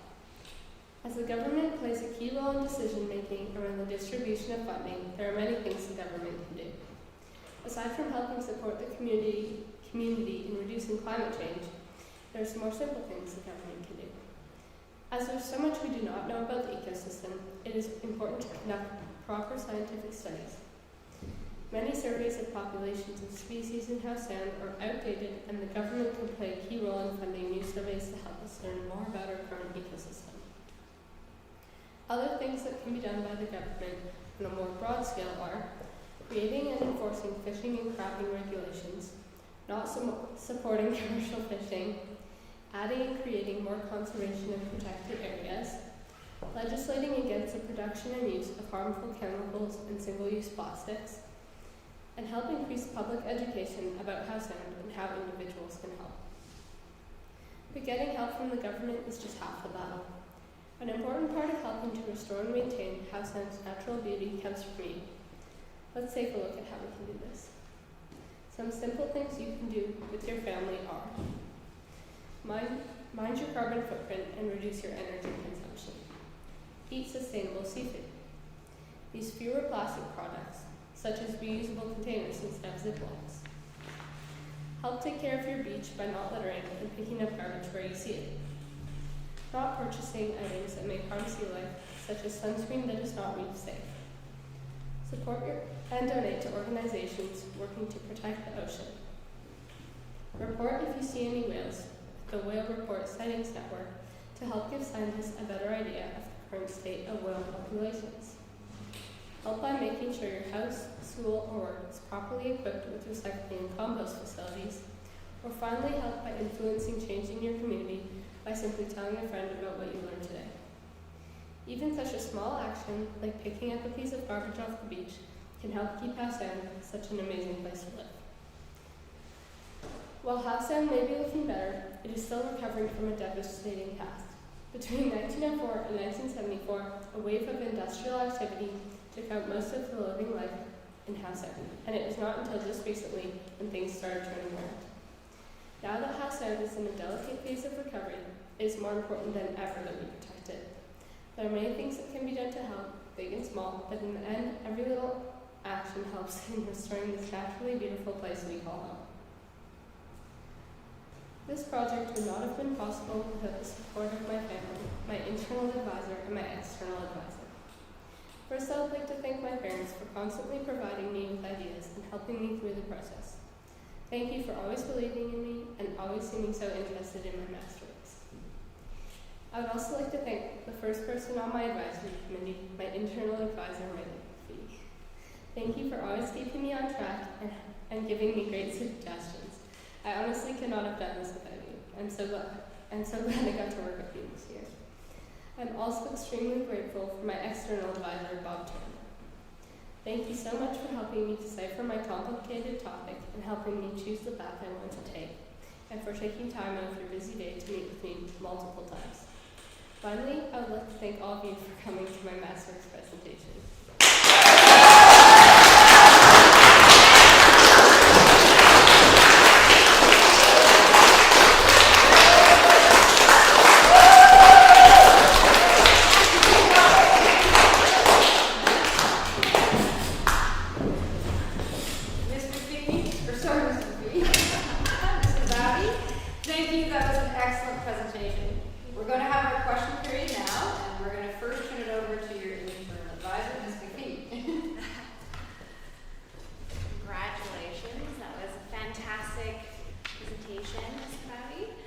I'm actually first going to ask questions from Bob Turner external advisor, who could not unfortunately be here today, but he sent me along some questions, so I'm going to be reading them as if I am Bob Turner.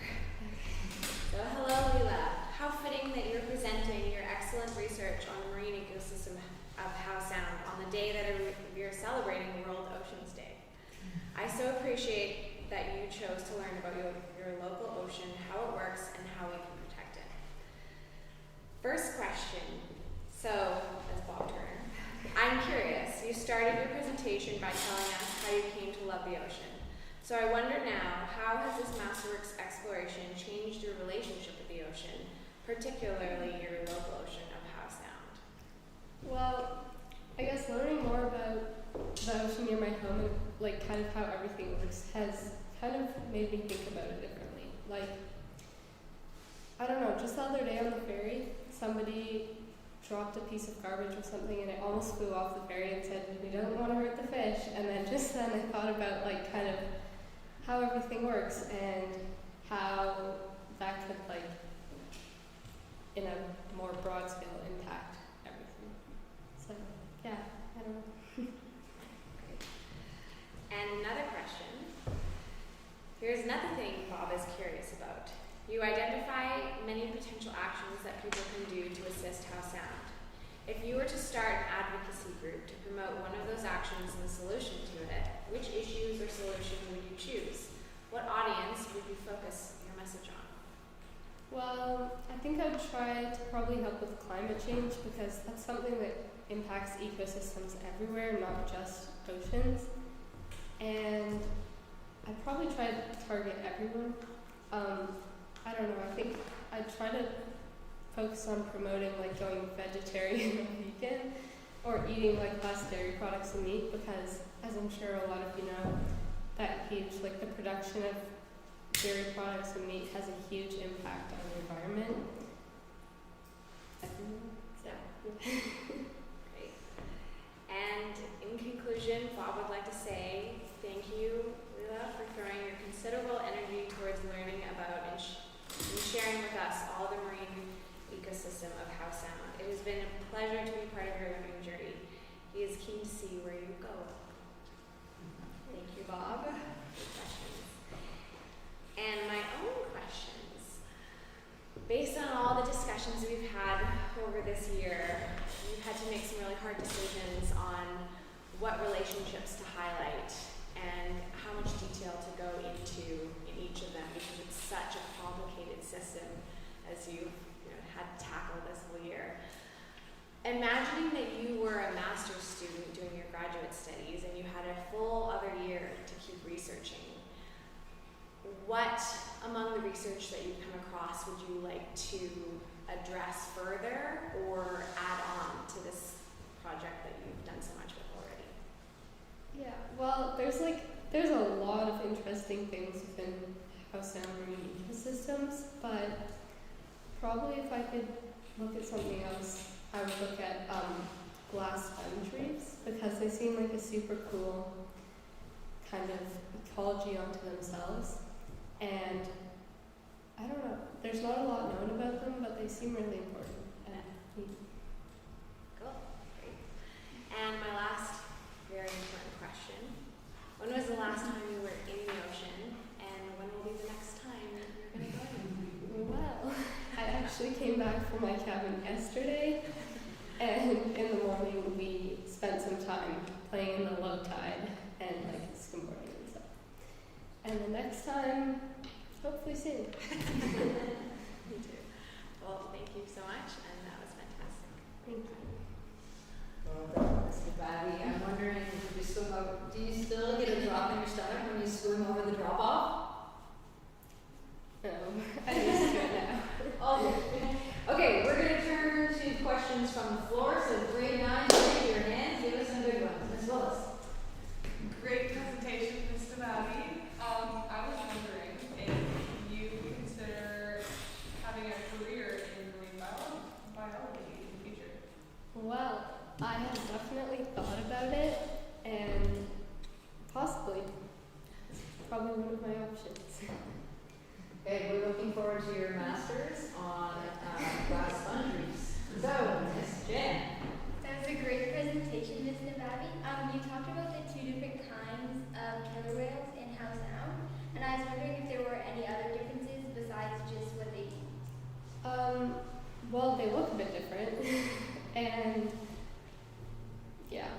Basically, they're pretty similar, but they eat different things, obviously, and yeah. There are more males. So Right. not really sure. Good job. Which is your favorite animal, and which animal do you think contributes the most to the ecosystem? Okay. Probably my favorite. I don't know, but definitely plankton, because I mean there would be no ecosystem without that. Yeah. I'm Sajal, Mr. Dad. So you spoke about the Pacific Whaling Company, I'm pretty sure it's called. I'm just wondering about the effects of tour guides and like whale watching companies. Do you know, obviously people have to study the whale species, but do you know about the effects of those companies for commercial use? Like does that affect the whale species? Well, for sure. So sound pollution, as I talked about, so those like boats getting too close to the whales can impact them. Also just pollution like from the boats is not great for the waters, obviously. So yeah, kind of a lot of things. A lot of things impact the ocean. Yeah. Ms. Carter, go ahead. Well done, Ms. Nubali. I was just, because at the beginning you said that that's why you love the water, and I was just wondering why you focused on howling sound research. Probably because I think a lot of people here can like relate because, well, it's right around Bowen and I grew up swimming in the waters here, so yeah, just found it really interesting. Ms. Matthews, go ahead. Thank you, Ms. Napapi. I'm so impressed with the teaching that you gave everybody today. There were a couple of words in there that I recognize from our science class, and I appreciate you teaching everybody such amazing, important concept. I too think it's remarkable that today is World Oceans Day and that you're presenting on this day. And Bob actually sent another little bit of information is, you and I were just talking about it before, your presentation, is there's a link, there's a celebration of How Sound at Sackden, I can't say the word, tonight from 6 till 8 p.m. It's a Zoom meeting, and if anybody's interested, I can send you the link. You have to register, but it's a celebration of How Sound. So there's stories and music, there'll be guest speakers, there's all kinds of stuff. So I'm sure you'll want to see that tonight, and maybe you can even get involved in that. But there is really a remarkable amount of energy around the beauty of How Sound. And I have two questions. One is, how do you feel about the fact that the LNG industry is being developed in this area? There's a very good chance that if it goes ahead, there'll be LNG tankers moving through How Sound between Bowen Island and Horseshoe Bay. Well, it's not great. It's not great for the environment. And I mean, from the past, I would hope people have learned better. And they have to some point. Like, there's definitely a lot more knowledge about what's happening and a lot more people trying to help. But yeah, things like that still happen. It's not great. And my second question is, there's a movement afoot to turn How Sound area into a marine bioreserve. I wonder what you think about that. It'd be great. It would be great, yeah. Yeah, do you agree it's a World Heritage important place to be preserved? For sure. Great, thank you. I think we're going to go to the questions that have been sent in from our virtual audience. So Scott's going to chair that. Hey, first up, this is from Adrian. Thank you, Leila, for drawing attention to the beauty and diversity of the amazing area in which we live and play. Growing up in How Sound, I have been at times excited and other times worried about the health of the waters around us. While your presentation made me feel both excited and worried about the future of How Sound, I feel better knowing that there are intelligent and capable people like you in the world that care about the world in which we live. Thank you. So no question from Adrian, but and we've got some more here. This is from Jake's mom, Andrea. You mentioned the project to wrap the creosote pilings in Squamish to protect herring eggs that was led by volunteers like the Squamish Stream Keepers. Do you have any idea on how to increase or promote awareness of the importance of protecting Howe Sound? That's from Carino, actually, Jake's dad. Well, I mean, there's so many things that can be done. Just like going to schools and teaching people a lot about like how everything works is super important. Because like once you know how everything works, you can kind of know what to do. Like, well, don't kill things, and recycle and eat sustainable seafood. So, yeah. And here's one from Rosie. What was the most interesting / surprising thing you learned during this project? Probably how important plankton are. Because like I knew they were important, but since you can't really see them that well, it's like they're not there. But they really are. And they're super important. Okay. And one final one here from Ted. Thanks for your presentation. I learned a lot. I thought your food web slide was great, and I liked the way you walked us through the progression of phytoplankton to cetaceans. I particularly liked how your whale sighting slide clearly showed the impact that industrial development has on the natural environment. Nicely done. Easy question. He has these categorized. Oh, this might be most interesting thing that you have seen in the ocean. For you, what's the most interesting thing you have seen? Well, probably just not just in Howe Sound, but everywhere. Probably humpback whales or manta rays. Wow. Okay, and this relates to Pam's earlier comments about the LNG. Do you have any sense of the damage that the proposed LNG plant might have on Howe Sound? Well, if you kind of think back to Britannia Mines and everything that happened then, there was like a huge impact, as you could see in the graphs. So I'm sure again it's going to have a large impact. I'm not really sure like how big the impact will be, but it's not going to be good. Yes. Are there any more questions on the floor? Yeah. It's Nabi. I thought you did a great job on the presentation. And I'm just wondering if you can think of any projects that you might be able to do near your local favorite ocean spots that you spend a lot of time at that might help to improve the oceans there and contribute to supporting revitalization. Well, one thing I'm definitely going to try to do is start eating less like red meat, which is a huge thing because that helps like everywhere.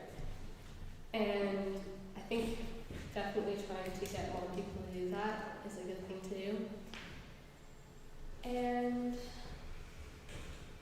I don't know, just definitely telling people what's happening and giving them little things they can do. Like something I didn't know was that sunscreen is like, if it's not really safe, it's really bad for the water because it leaves this film on top which can harm sea life. So I think definitely just look out for those little things and Mr. Bowie, I think we can all come away from this presentation knowing that there are quite a few things that we can do to help our oceans.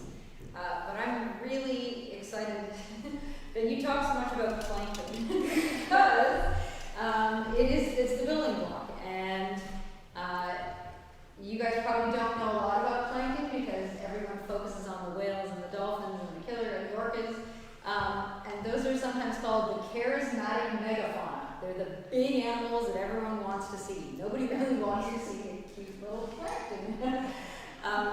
But I'm glad that you brought that up in your presentation. It makes a lot of sense, and I think that you came to that conclusion also. That chart that you showed was amazing, how quickly at 2010, and this is your life here. So 2010, probably when you started IPS? No, you were probably in grade 5 or so. I'm talking to the grade 9s mostly. But I'd like to know from you, who live and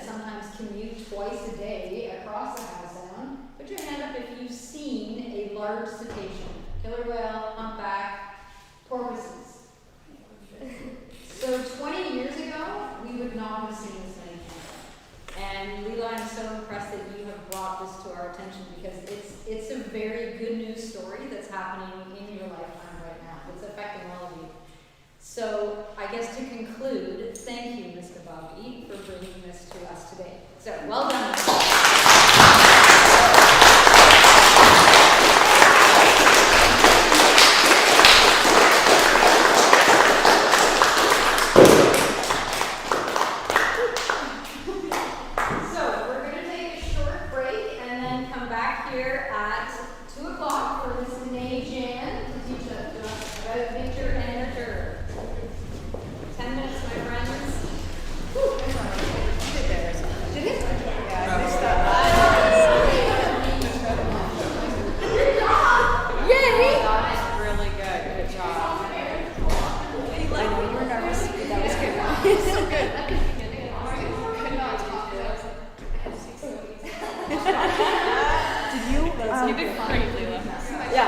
Yes, Sam had it. I was so messed up on who was last to get it. So I said, well, maybe it was Granny. And I don't know. So Meg and Leela, you Yeah, guys Sam go to brought the it. sides. So we have set tracked up, it. and, Okay, now I'm trying to get it to Sydney Wednesday when she comes in.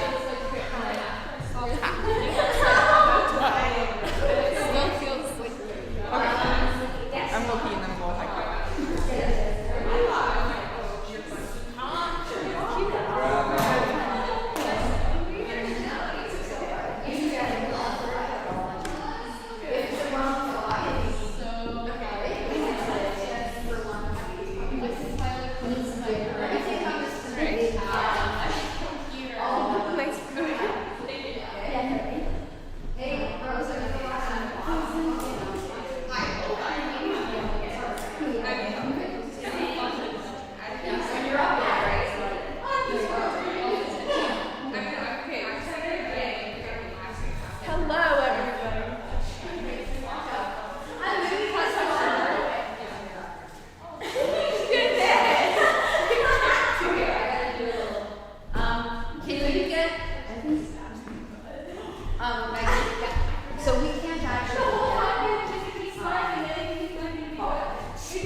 Okay.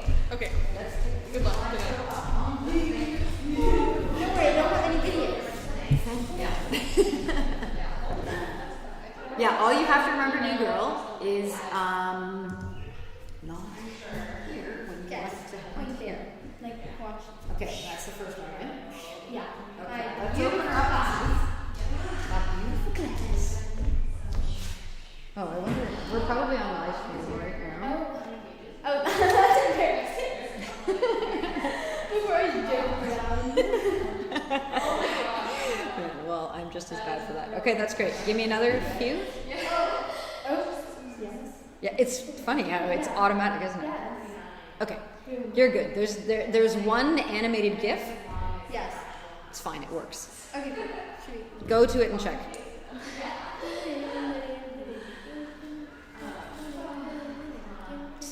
You got great slides. I went with the They're very much, well, they're very much you too, right? Yeah. Okay, good. What's funny is that both you and Georgia make reference to Inside Out, the movie. Yeah, and there's so many cross references. Like George is talking fully about anxiety. You talk about genetics. There's a little bit of stuff in there. Anyway, it's kind of fun. There's a lot of science going on. How's it going, Richard? It's gonna be great. How's it look? It's gonna I be put great. stickers. I put stickers on my script to make me smile. See, I have a smiley Little happy face, face. and then I have one.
tomorrow I can install remote software so I can do it from upstairs too. Yeah, no pushing the luck.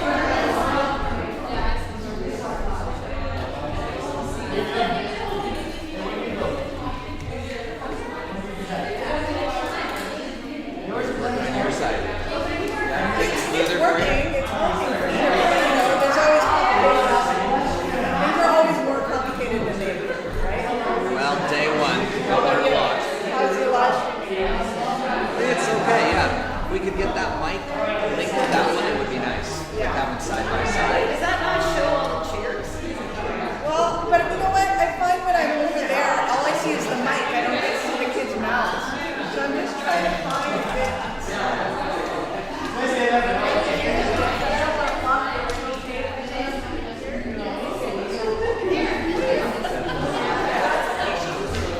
What about this? You could be. It's the social distancing challenge, you know? Yes, on top of everything. Just go ahead. Okay. Yeah. Hello, everyone. Welcome back to Masterworks. I have a very important announcement to make before we start to our next presentation. So we've just seen Ms. Leland Nabavi, and she has met all the requirements of the Masterworks program at Allen Civic School.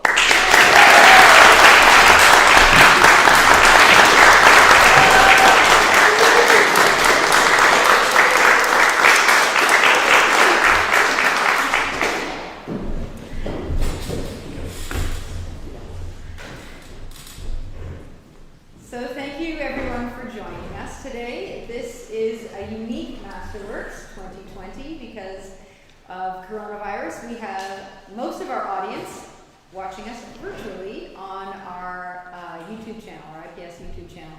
So thank you for joining us in here and out there. And it's a really wonderful week that we have full of presentations all the way till Thursday. The students will be presenting many, many varied topics, from wolves to the one we're going to hear next, epigenetics. And it's pretty incredible. They get to pick their topic, and that's why they are so diverse. This happens sort of as they're in grade 6 and grade 7, they get ideas, and then by the summer of grade 8, they go, oh, now I have to really pick. They pick well because they know that they're going to have to be looking at this for an entire year.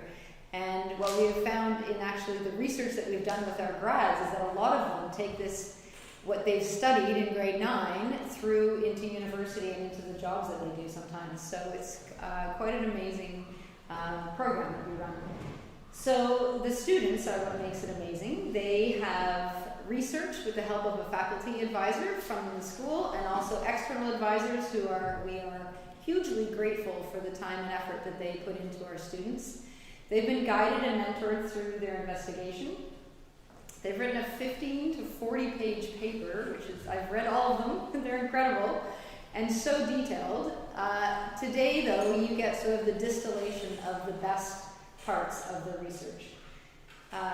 On this week, it's important that we recognize our grade 9s by their last name, and the convention also is that this statue here that's been donated by Ian Henley is called Taking Flight, and it represents the bird of knowledge and the student going forward with that knowledge. So without further ado, I would like to welcome Ms. Danae Jane.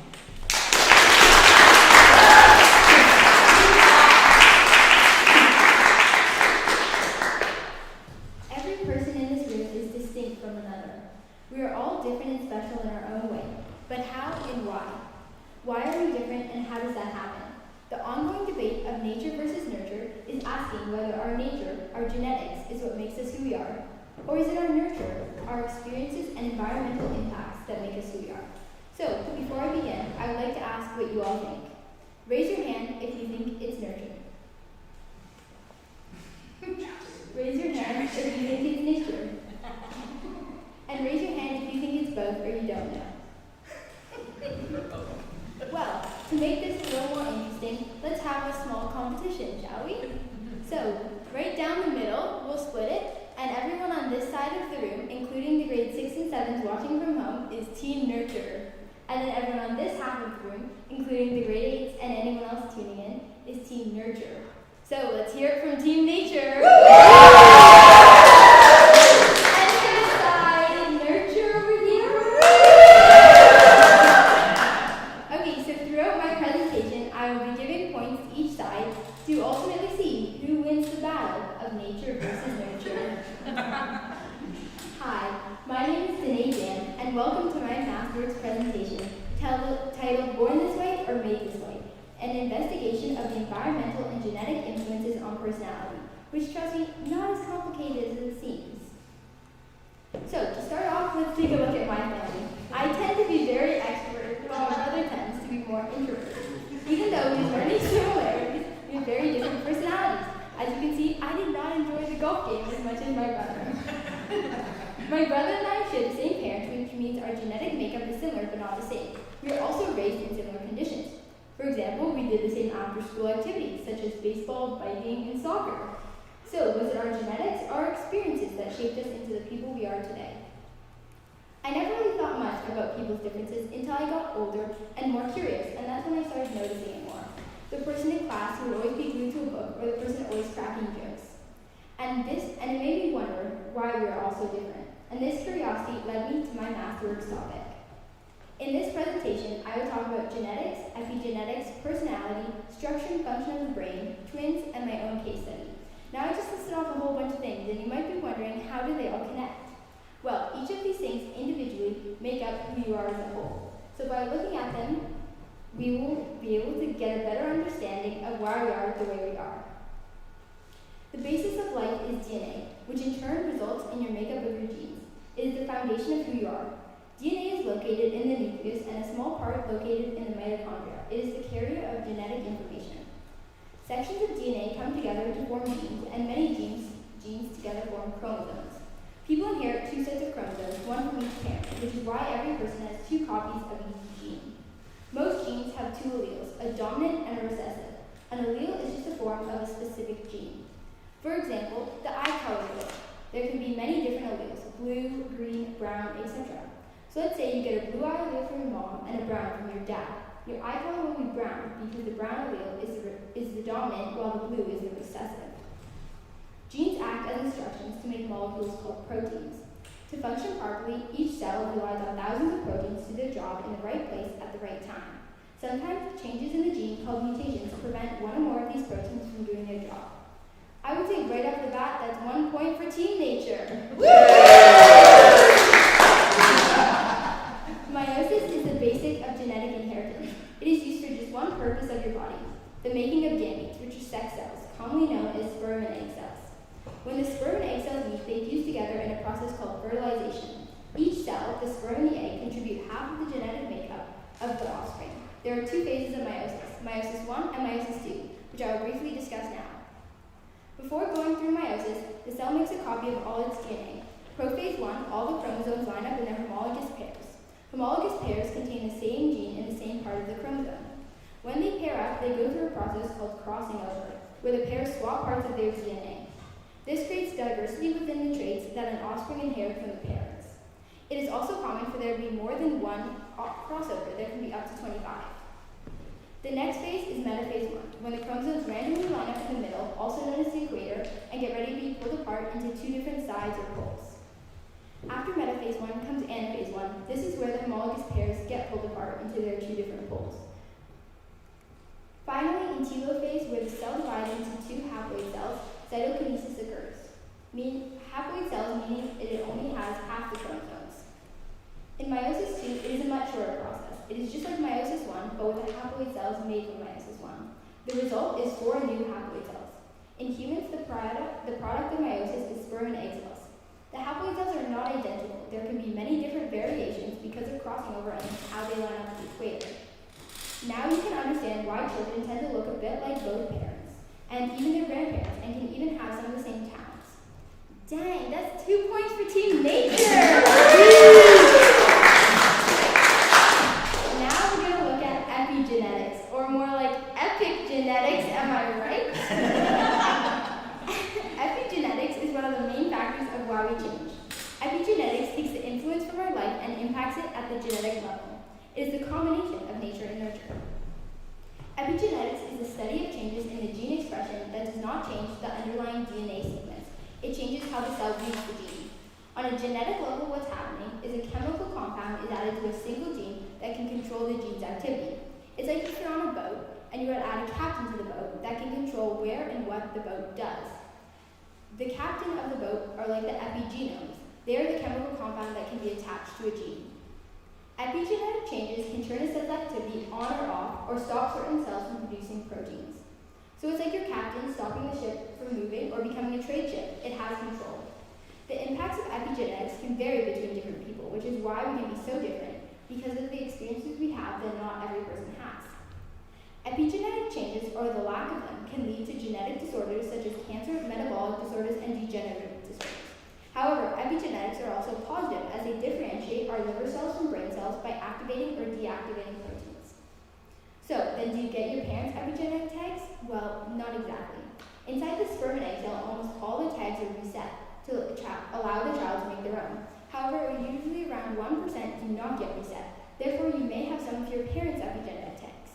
Epigenetics is important because it is one of the contributing factors to individuality and diversity between people. 1 point team nurture! Our personality is how we present ourselves, how we interact, how we behave, and so much more.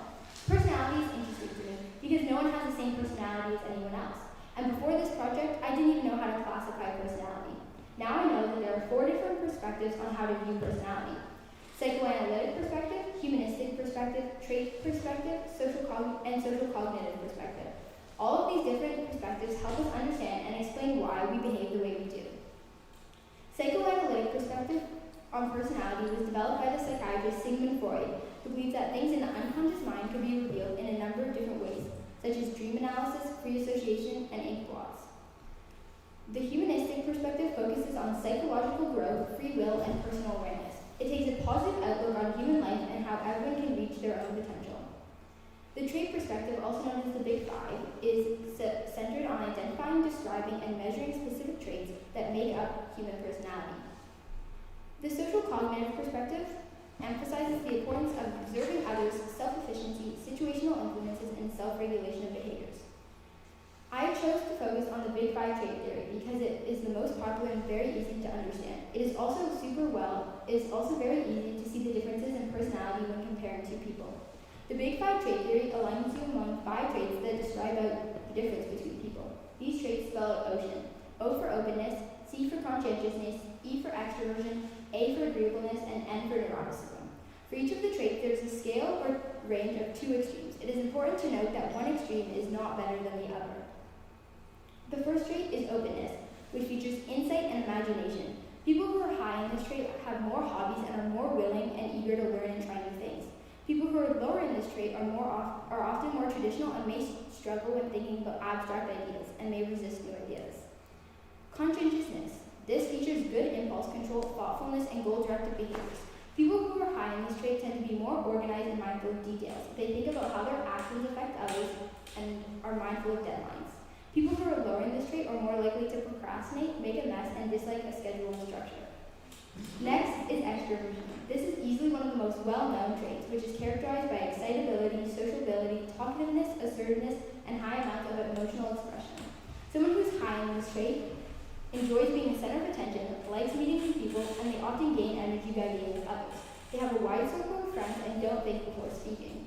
Someone who is low in this trait feels uncomfortable in social situations and often needs time to recharge after. They dislike making small talk, starting conversations, and they carefully think before speaking. Next is agreeableness. This includes attributes such as trust, kindness, affection, and other pro-social behaviors. People who are high in this trait care about other people's feelings, help people in need, and enjoy being a part of someone else's happiness. People who are low in this trait are less aware of others' feelings and how their behaviors affect others. They are also more competitive. And finally, we have neuroticism, which is characterized by sadness, moodiness, and emotional instability. People who are high in this trait experience a lot of stress and worry about many different things. They get upset easily and struggle to rebound from stressful situations and feel anxious. People who are low in this trait are more emotionally stable, are very relaxed, and don't worry much. They deal with stress well and rarely feel sad or depressed. Personalities don't stay the same throughout their whole life. Just like everything else, they are changing and developing. There are a few environmental impacts that have been proven to help develop a child's personality, such as attachment from child to primary caregiver, friendship and self-concept, as well as many more. There was a study done over the span of 5 decades. They had people fill out a survey in 1960 and fill out another one almost 60 years later, with the hopes of determining how personalities change over time and how big or small that change can be. Over the 5 decades, not all the participants kept the same personality traits. Some participants had dramatic changes while others didn't. A professor at the University of Illinois, where the study took place, had said that this doesn't necessarily mean that all of our personalities will change. For example, as an extroverted teenager, there's a 63% chance that I will identify as an extrovert in my 60s. However, what seems to be very consistent is the relationship between traits. For example, someone who's very extroverted and slightly neurotic will maintain that relationship throughout their whole life, while other traits may shift. Most importantly, this study showed that over a long period of time, our personalities can change slightly or dramatically, most likely due to our life experiences. Another point for Team Nurture, and we have a tie game. Now we'll look at where your personalities control your brain, which is arguably one of the most important parts of your body. The frontal lobe is the front part of your brain, also the biggest section of your brain. It deals with many things such as speech and language, motor skills, forming memories, empathy, reward-seeking behavior, and personality development, which means damage to the frontal lobe can alter a person's personality. There was a study done at the University of Minnesota that used 116 volunteers who did a personality test and then a brain scan.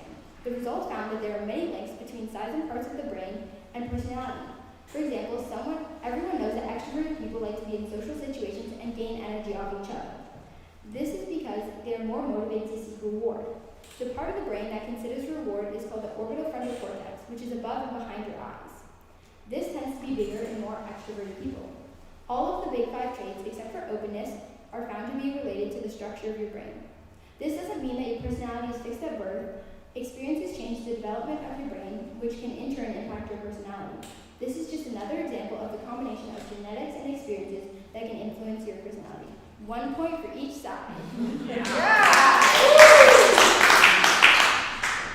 Identical twins are a perfect target for research studies on nature and nurture because they are genetically the same, so all their differences can be attributed to the environment.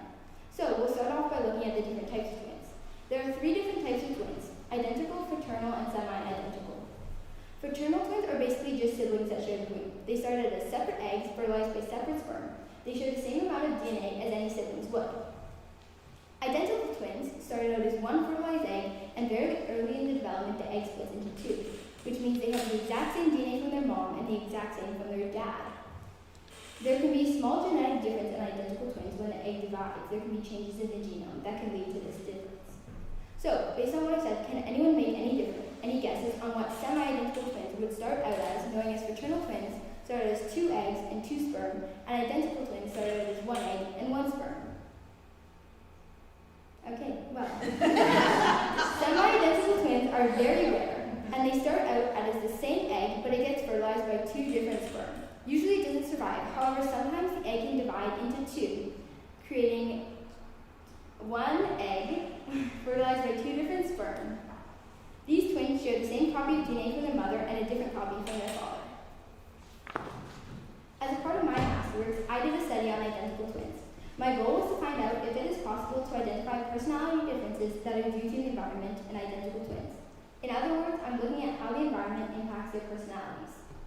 After researching other studies that have been done, it was time for me to construct my survey.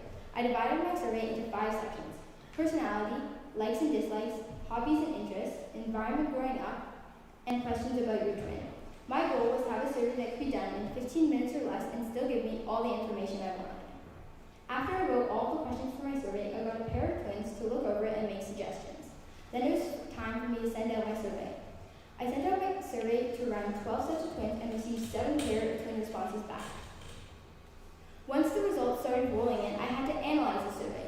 At first, I would compare twins in a personality level in a chart and then again in other categories, as you can see on the board. This, however, was not the most effective way. Luckily, my advisor, Karen, was able to step in and help me organize it better. She helped me organize my survey responses into a Google Sheet and start organizing in a more efficient and clear way. The graph you see now shows the amount out of 15 questions that the twins answered the same.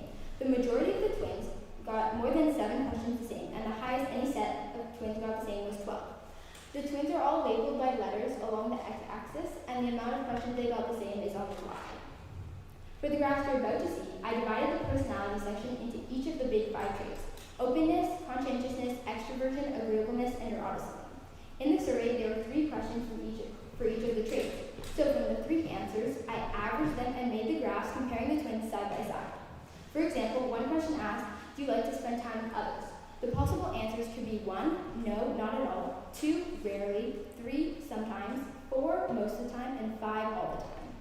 The graph you're looking at now shows twin set A. You can see that for each of the personality sections, they got within a 1-point difference, which shows you that they are very similar. You can also see that they're the most similar in agreeableness, and they're the most different in all the other ones. This graph is looking at twin set B. You can see that they are very similar as well. They're the most different in the trait neuroticism. Twin set C were just off by 1 point differential for all the categories. They were very similar in conscientiousness, extroversion, and neuroticism. Twin set D were the most different in their personalities. Their openness and agreeableness were the same, but they differed in extroversion and neuroticism. And in the survey, they answered that one was more extrovert than the other, and you can see that in the results here. Twins E were tied for the most similar. They got almost every question the same. This shows how similar their personalities are. They scored in the same range for each question, which means that they are high or low in the same traits. On the graph looking at twin set F, you can see that they are very similar and only had differences in extroversion and agreeableness, although their differences are very small. Lastly, twin set G were tied for the most similar. They had the same answers for almost every category in the survey. They mentioned that one was more outgoing, which you can see in the results here. On the graph that you see now, it shows how many of the twins were in the same class, had the same friends, and did the same after-school activities while they were growing up. 3 is a yes, 2 is a sometimes, and 1 is a no. You can see that all the twins had the same friends as kids, and most twins did the same after-school activities. However, most twins were not put in the same classes as kids. There are more graphs and charts, but from all the answers from the survey, is it possible to identify personality differences that are due to the environment and identical twins? Yes and no. Yes, because looking at the results, I was able to see a difference in each pair of twins. Although there are not many, but also no, because I don't think that I really found out why. I think that for most twins, there was a major event that happened to one twin and not the other. For example, one of the twins in my survey moved to Berlin while the other stayed at home, or one went through a hearing loss which the other didn't. These major events could be the reason that they are all different. In some twins, there wasn't a major event that happened and impacted them and made them different, and yet they are. So for some twins, I was able to identify personality differences and the cause of them, but for others, I was not. So, is it nature or nurture? Who won the big game? Well, I hate to be the one to say this, but the final score is 3-3, which means it's a tie game. Nature and nurture work in a way where everything is intertwined. It is the balance between your genetics and your experiences that impacts you and shapes you as you grow up. Think about it as if people were Play-Doh. They come in a bottle with a predetermined color and texture, your genetic makeup, but the person playing with you, the environment, can shape you however they want. It can mix you with another color, it can only use half of you, or it can just let you sit there. That's what it's like. Although sometimes prediction is possible, you'll never know what the environment will do. There's no way to predict how you'll turn out, but we know that the experiences you have will help shape who you become. Looking back again at my brother Eric and I, we have many differences, but why is he more introverted? Well, one of my guesses is because I was the second born. I thought I had to be heard, so I wasn't forgotten. This meant that I would put myself out there more to let everyone know I was there. Eric has always been slightly more like my mom, whereas I've always been slightly more like my dad. And that's where the genetics comes to play. We are the people we are today because of both our genetics and our experiences. Throughout this project, I thought a lot about who I'm similar to. My mom, my dad, my brother, and even my grandparents. So I would encourage all of you to take some time and think about that too. It is interesting what you find out and how you can be so similar and so different at the same time. So, to conclude, I think we are product of both nature and nurture. Why we are the way we are is a combination of so many things in life. Our genetics and experiences all come together and intertwine, and the result, well, that's you. In a world where there are so many questions left unanswered, I tried to answer the age-old question of nature versus nurture. And I think in some ways there are answers, but overall, it's still one of life's greatest mysteries. And even though it was a tie game, I think everyone here is a winner.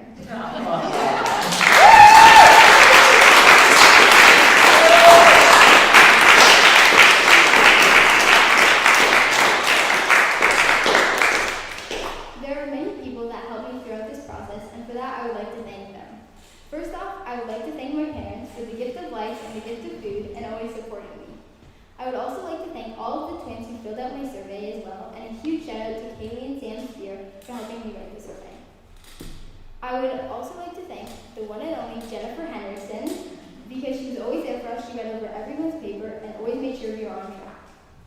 A huge thank you to my external advisor, Karen Snyder, for all the time she put into helping me. She was a huge help in organizing my data and making my essay better, so thank you. I would also like to thank Pam Matthews, my internal advisor, for everything she's done for me throughout this project. She always supported me, whether it was helping me understand concepts, reading through my paper, or reaching out to twins. She has a crazy, busy life, and I'm thankful that I got to be a part of it.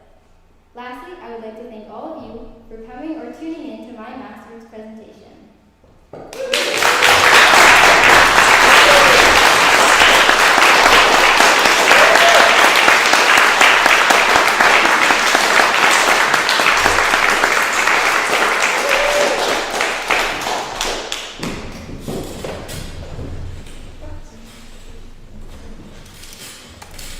So well done, Ms. Jen. I'm really impressed by that. It was a very engaging presentation. So we're going to turn it over to questions. The first questions are coming from the advisors. So Pam, you can start. Sure, Ms. Jen, thank you so much. It's been such a delight working with you. We've had so much fun, and I love all the science that you taught us today. A lot of genetics there. This is a bit of a heavy question. You and I talked about this one. But with all of the racial tension that's happening around the world these days, I've been wondering about how it is that people develop so much hate towards people who are different. Where does this come from? Why does it happen? So what do you think? Is it nature? Are they born that way? Or do you think it's nurture? Somehow people are taught? Well, I would say it's both, because I think nature is like we're born this way, ingrained in us, kind of like an us-them mentality. And we kind of are programmed like towards people who are in our like so-called group, and we kind of judge people and we see their differences right away. But I think it's also nurture, because how we're raised in society and all the impacts and just the way the system is right now, that I think kids need to be taught about judging people and differences. So I would say overall that I think it is both, because it is nature and nurture combined that make us who we are. Again, a tie. I have another question for you. We haven't talked about this, but it struck me as you were presenting that you, in your research, you looked a lot at twin studies before you did your own study. And there were some fascinating studies that were done and some really interesting stories and cool examples of twins and their uncanny similarities. Do you have anything you would want to share with people from that chapter of your paper that you think is fun or relevant to share with people now? Well, I think a lot of the twin studies that were done were very interesting to read about, and especially the ones where the twins were separated at birth. And it's really cool to see that when they are reunited, how they are so similar in their personalities, even though they've been separated their whole life. I thought that was a really interesting one. And wasn't there the one where the mom who gave birth to twins said she knew their personalities right from the beginning? Yes, there was a mother and she gave birth to 2 twin boys. However, one was pushed and has been removed by C-section. And so right off the bat, the one that was removed by C-section was more alert and always checking the surroundings and more aware, while the other one slept more soundly at night. And the one who was not pushed, who was not via C-section, was the first one to crawl and walk and talk. And the other one only did them once it was mastered by the other twin. Thanks, Cindy. Karen, you want to ask a question? Sure. Ms. Jan, that was really fun to watch how you put all of that together. I was particularly loved watching your slides and seeing how you organized it all.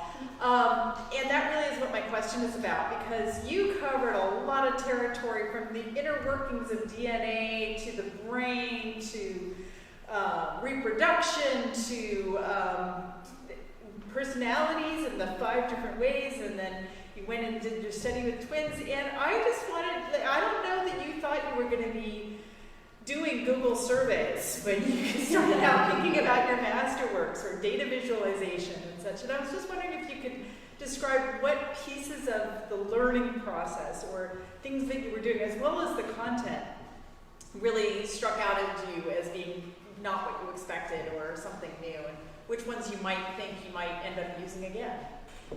Well, a lot of the things that like struck out to me was a lot of the personality and the twin section, because the personality, it was really surprising how they were 4 different perspectives, and I only briefly covered 3 of them, and so you can go into a lot of deeper research about that, and I think that was super surprising because I always thought like, oh, personality is like introvert and extrovert. And I think there were a lot of things that I learned throughout this process that I would definitely keep with me, like just the researching and trying to understand like all the genetics and everything. You have to like continue to be like reading it over and trying to say like, oh, what do you think this means? And I think also putting together the survey was a really useful skill that I learned, and like analyzing the data and formulating questions, and I think all that I will carry with me. Any more questions? You're good. Mr. Shannon? Nice job, sweetie. Miss Jan, I'm sorry. How do you think the last 4 years at IPS, your friends, your classmates, the experiences, the teachers, have nurtured or changed you? Well, I think IPS has been a big part of who I am and who I will become. Coming here in grade 6, I was definitely a different person. My voice was a lot higher, I wore pigtails, it was interesting. But coming through IPS, it has definitely changed me in a way where I've developed my love for science, thanks to Pam, and I've definitely created a lot of new relationships that I hope will stay throughout the years that I think have changed me.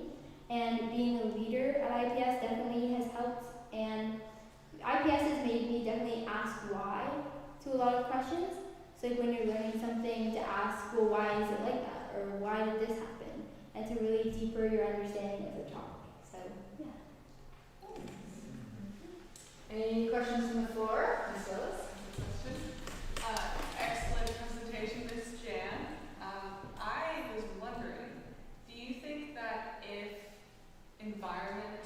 either environment or genetics didn't play a role in our personalities, do you think that people would be a lot more similar?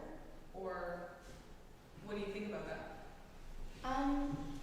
Yeah, I think people would be a lot more similar if it wasn't for the environment or genetics, I guess, because like the experiences you have really shape who you become. So I think without those, like taking that element away, I think would make us a lot more similar in a lot of different ways. Yeah. Mr. Jan? Why did you choose this topic?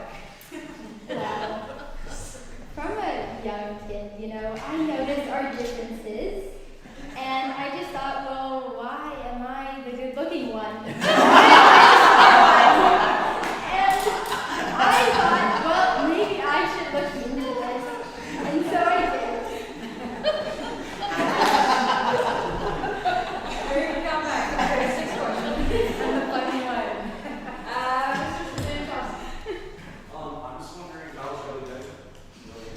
I was wondering what's happening on the genetic level that leads to multiple different personalities, like that Captain Split. It's kind of Yes. On the genetic level, there are many different things that influence you. As I said, the crossing over process, that can really, because you're swapping parts of your DNA from your mom and your dad, that can really change who you become, as well as epigenetics, which is kind of a new topic, I would say.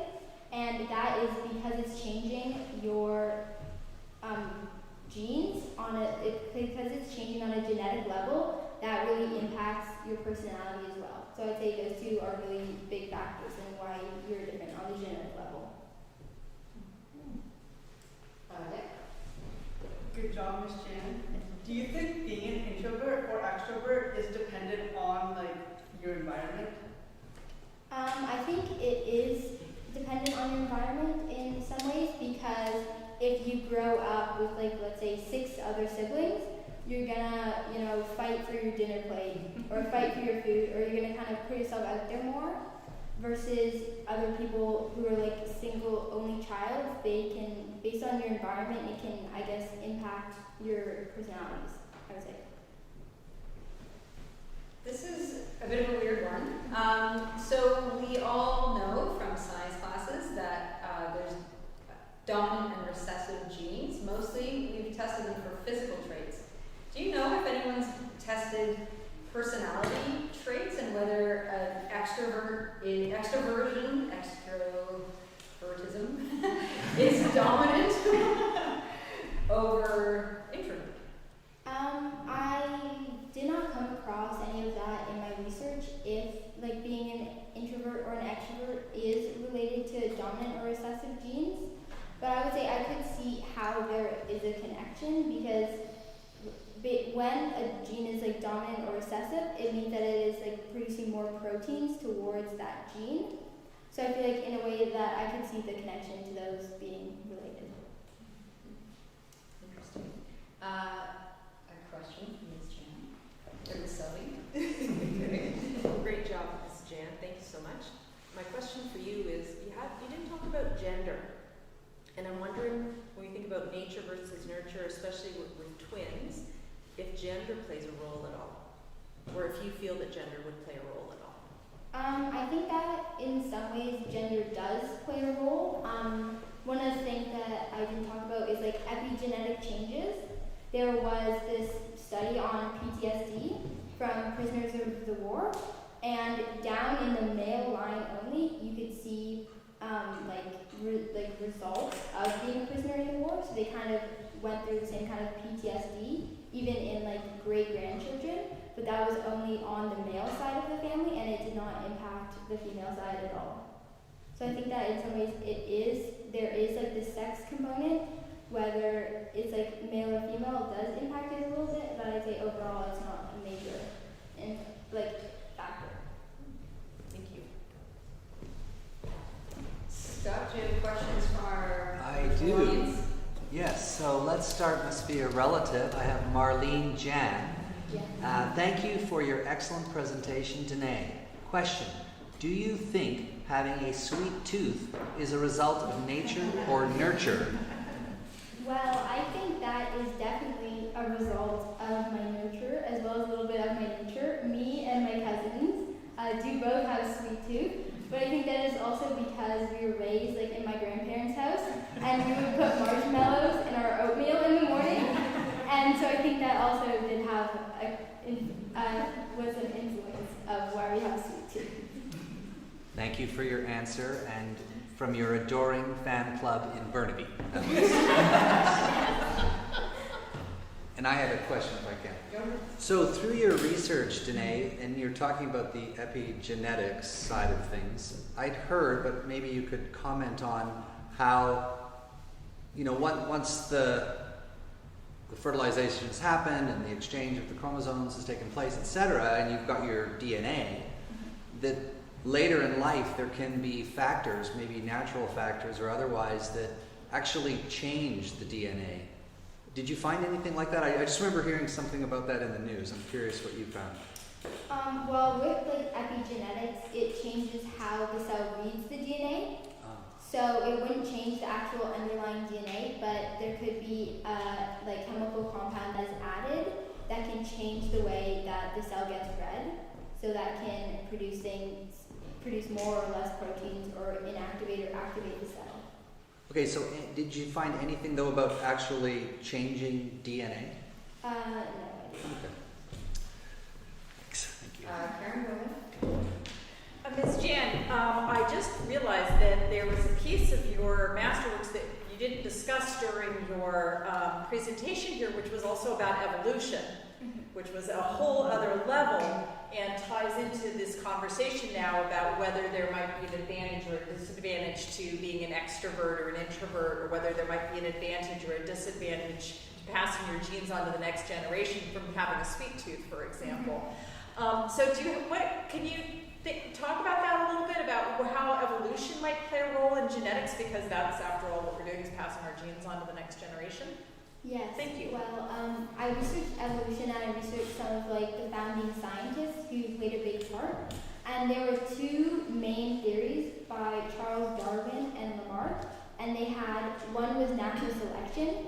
So if you were born with a certain trait that would give you put you ahead in life, then that your species would kind of adapt and you would become the major species. And then the other one was kind of that because of your environment, you change. So it was saying like giraffes grew longer necks because the trees were so high up, so that they evolved to become what they needed to be. And so those were kind of the two main theories in evolution. And now the kind of more prominent one is the natural selection. Yes, this is from Ted.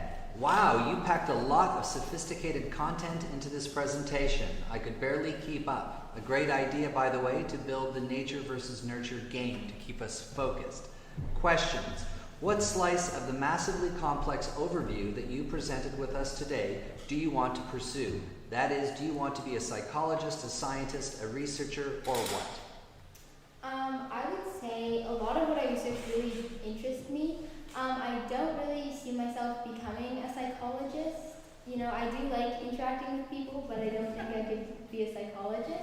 I could see myself becoming a scientist. I do enjoy like researching the sciencey parts of everything, so I think that could become the future. And the second question, as the father, Ted, of identical twins, do you think I should have intentionally exposed my daughters to different sets of experiences in an attempt to allow them and others to distinguish them as individual human beings? Or is it always best as a parent to let the genetic hand wiring of our kids play itself out the way nature intends? That's a big question. Well, I think that in most cases it's up to the parents. Like, as one of the graphs showed, most of the twins were not put into the same classes, which is mostly parents coming to the school and saying that we don't want our kids in the same classes, like separate them, or parents saying that we do.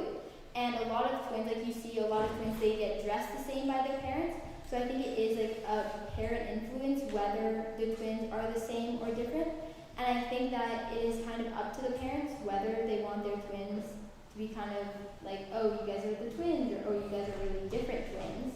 But I think that in most cases, people are always kind of like, oh, you're one of the twins. And so I think that exposing them to different environments would have changed them a little bit, but I think they would still kind of be called like, oh, you guys are the twins. Like, they would still be associated. I have one more from Adrian here. Fantastic presentation, Miss Jan. As we know so much now about the role of genetics in helping prevent or produce certain diseases, do you think it is a good idea to promote genetic manipulation of humans? Well, that is like a very big topic, I would say, of like genetically changing humans. And I know that that has like been discussed before in other parts of them pursuing that. Personally, I don't believe that that should happen. Although, like, yes, it can make you, like, you could genetically engineer, like, an Olympic star or something like that. I think that it is better just to kind of, like, see what happens and see what your life turns into. So it's not like you're kind of fixed at birth. Ms. Jan, I'm going to go back to Ted's question about whether he should have put his kids in different classes, put them in different environments so that they would have the nurturing that was different so that they could become more different if they chose to.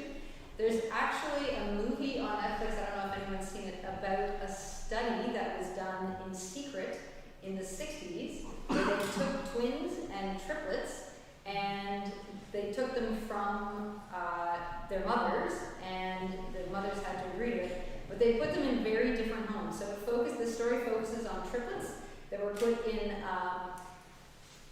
like sort of in a rural home that had high socioeconomic, and then a low inner city home, and then another like suburban home. And they tracked them until they were in their 30s, and look at them. So what do you think of the morals of physically taking twins into different environments to see if that environment has an effect on them? Well, I think that is like, other things set aside, that would be a very interesting study to look at.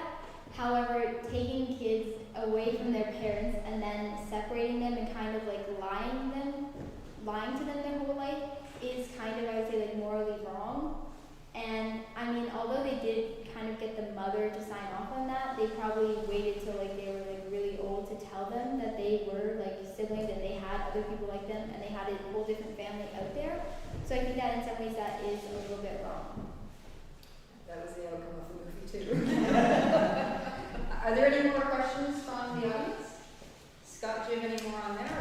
is it.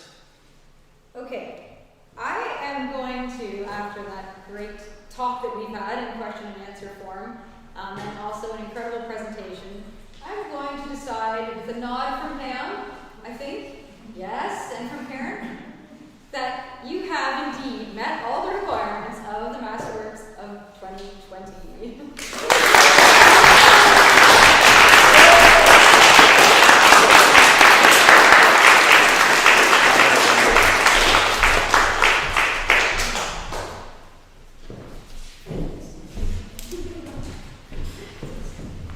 So, thank you, great audience, for being as enthusiastic. I think we're almost as loud as when there's a group of 100 in here.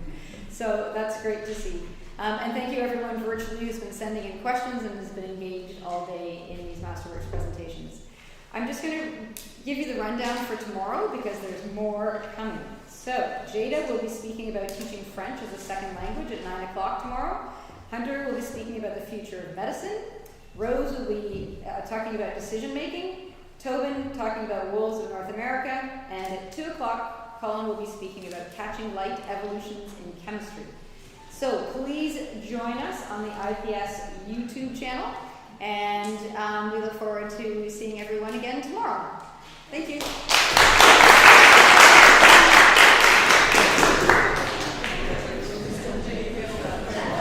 Anyone who's presenting tomorrow, you guys stay here so we can run through your presentation, make sure it works. There, I need 5 minutes with you. Oh, yeah.